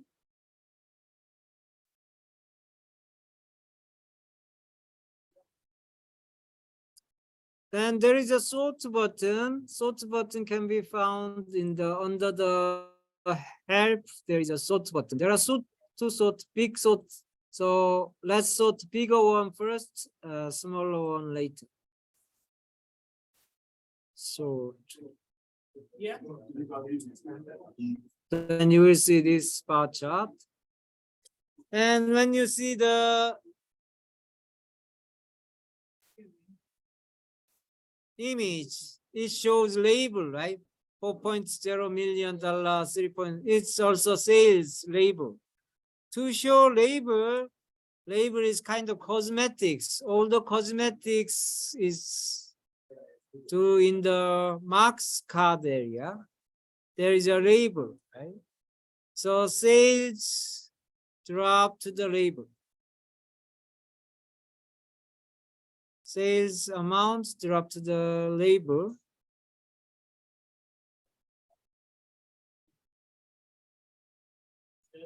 Sales drop to the label. Then you will see the label. But label is $4 million, but we want to show as a million as a unit. In that case, right click of this marks card. Right click. And there is a format menu. Click format. Okay. Then you will see which one? Okay, so in the marks area, marks shelf, there is a sum of the sales. Either click this full drop down, then you will see the format. So this is very good. If you have bring extra display, then it's much easier to follow. Rather than seeing TV, you can see the Zoom. So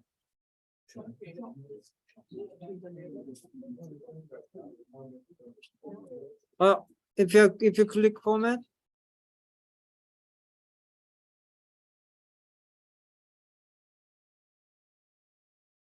then if you click format, in the left side, there is a default and numbers. Here, click pull down and change it to custom currency. Custom currency. And then decimal 1, and also display unit to million.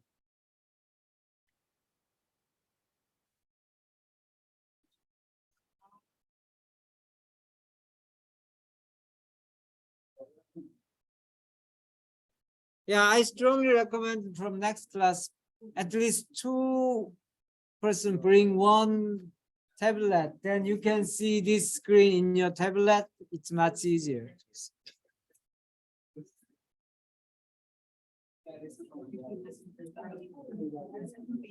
Okay, so if you click, then now you will see 4.0. Yeah. And one more thing is click the label again. Label, then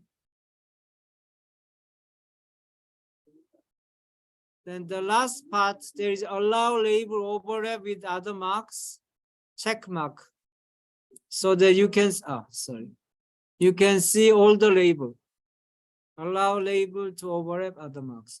That's make a habit. Otherwise, if the class the screen size is small, it hides the some label.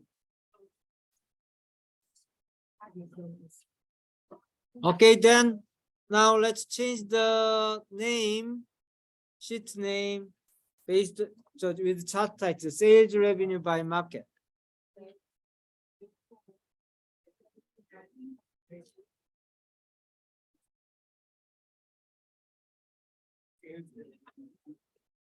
That's the chart title.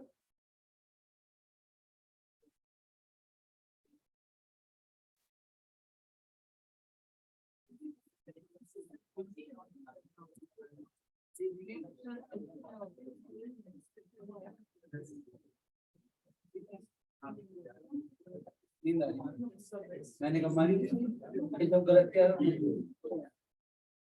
ये आज ये मिटाएगा आगे बैठे हैं तो नहीं का That's for the first graph. Hmm? That's for the first. Yes, बड़ी बैठी बात that's the first chart.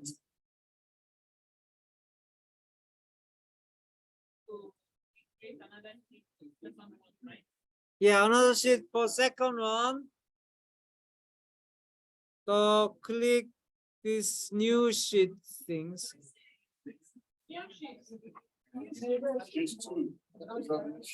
So there is a new sheet button that is on the bottom. There is a 3 icon. First one is new sheet.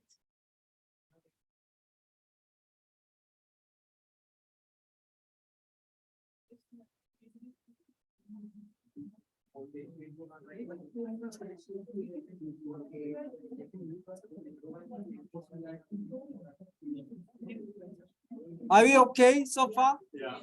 Okay, then let's make another sheet. So let's go back to image. So now let's go to the second part.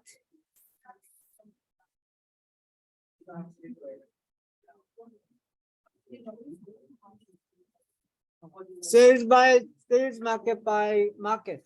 Yeah, in the charts there is a. Why don't we make another this sales revenue by category this time? Tell me which one is row, which one is column? Category row. Sales in column. and there is a label. Okay, so let's do that. This one a little different way. So follow me. So here we know sales, we need format sales, right? $2 million. So in the left side pane, right click, and there is a default property, and choose number format. In the left side pane, default property and number format. Then you can go to the number format menu again. Now let's change it, custom dollar. Yeah, custom currency, 1 decimal plus million. If you use this one, then whenever you direct this sales to there, this format works. So in the assignments, you need to do it very fast. So use this method. Yeah. Assignment 3. So go to the current and billion.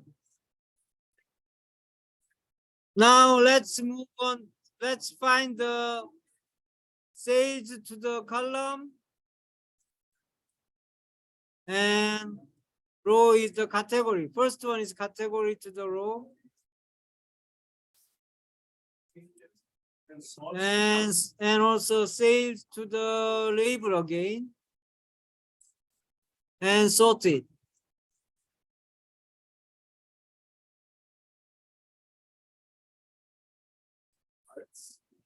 So now you just create sheet. So let's change the sheet name. Sheet name is sales revenue by category.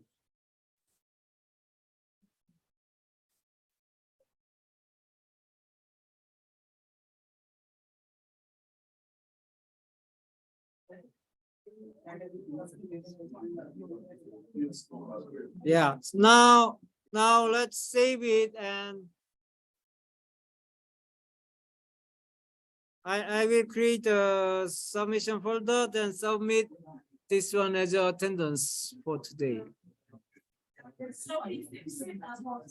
Let's go to the file and go to the save as, and Tableau type name, but change it to Tableau packaged workbook. Don't packaged workbook. The type should be changed. TWB X.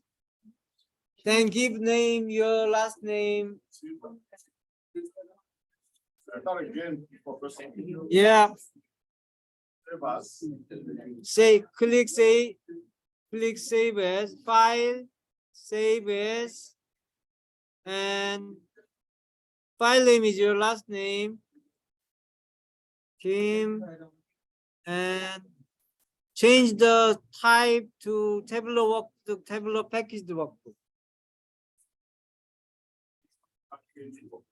Yeah, one of the requirements is you have to save it TWBX.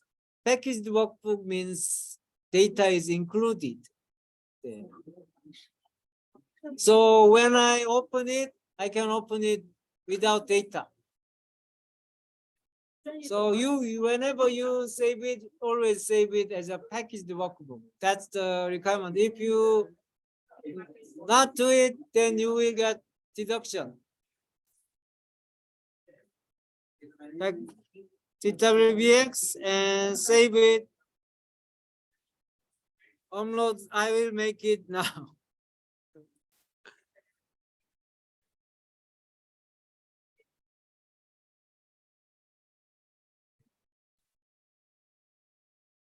The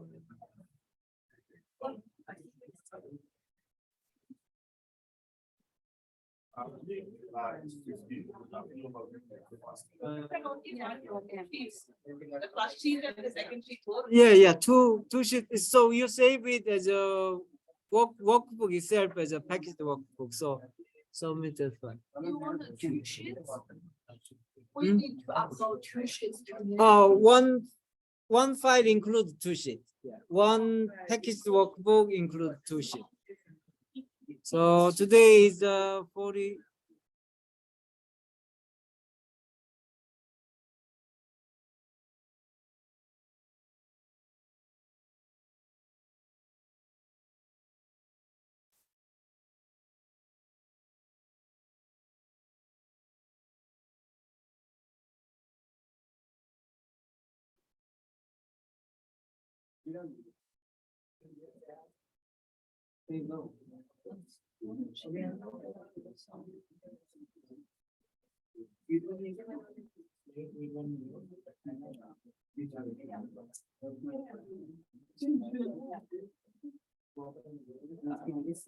I make it visible now, so it's just below assignment 4.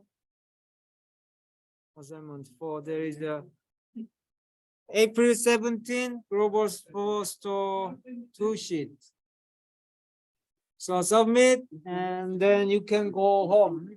And I need help. I can help you.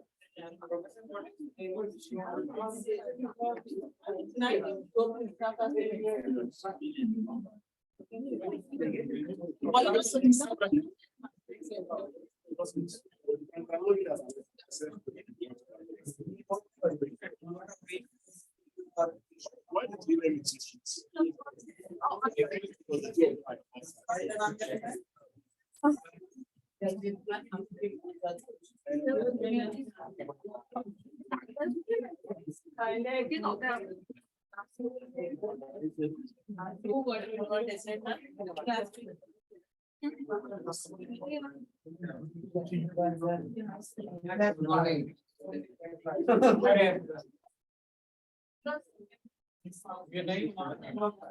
ये bypass से कुछ नहीं पहुंचते हैं Professor? Professor? Yes. I see actually the both the worksheets will be same, right? Yes. Like in Both sheets will be same as a one. I'm You taking. can update directly to the- Yes. Thank you. Yeah, I will go on the data. Just one.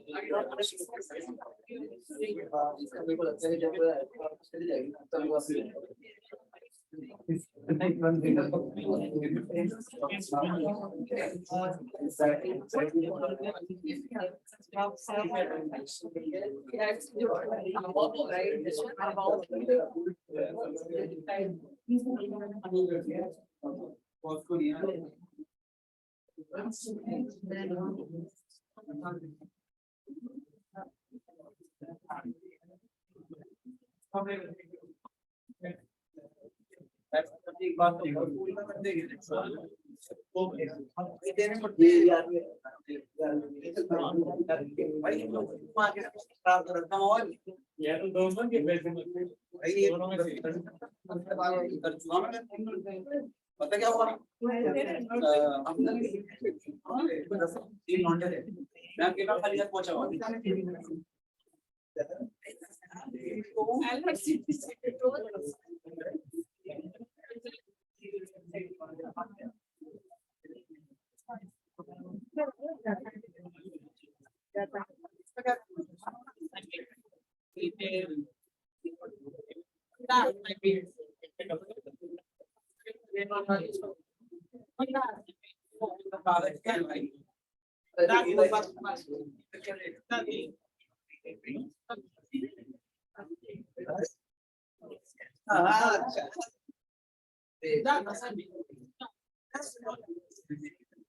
No, that's not even on this. Yeah, where's that? Ayush से assignment तेरी कब पूछो ठीक है कहाँ आएगा कैसे आएगा अरे कहाँ आएगा अरे मैं दे देता हूँ सारे ले ये लो एक ही अरे पूछ क्या असाइनमेंट तेरी कब आएगा कहाँ क्या आएगा अरे ऑनलाइन डालेगा ईमेल करेगा पूछ तो लो यार तो सही का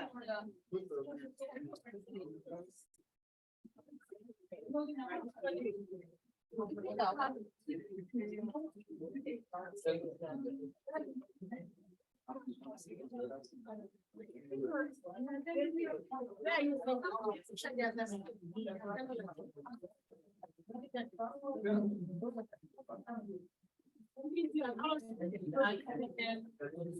yeah, this is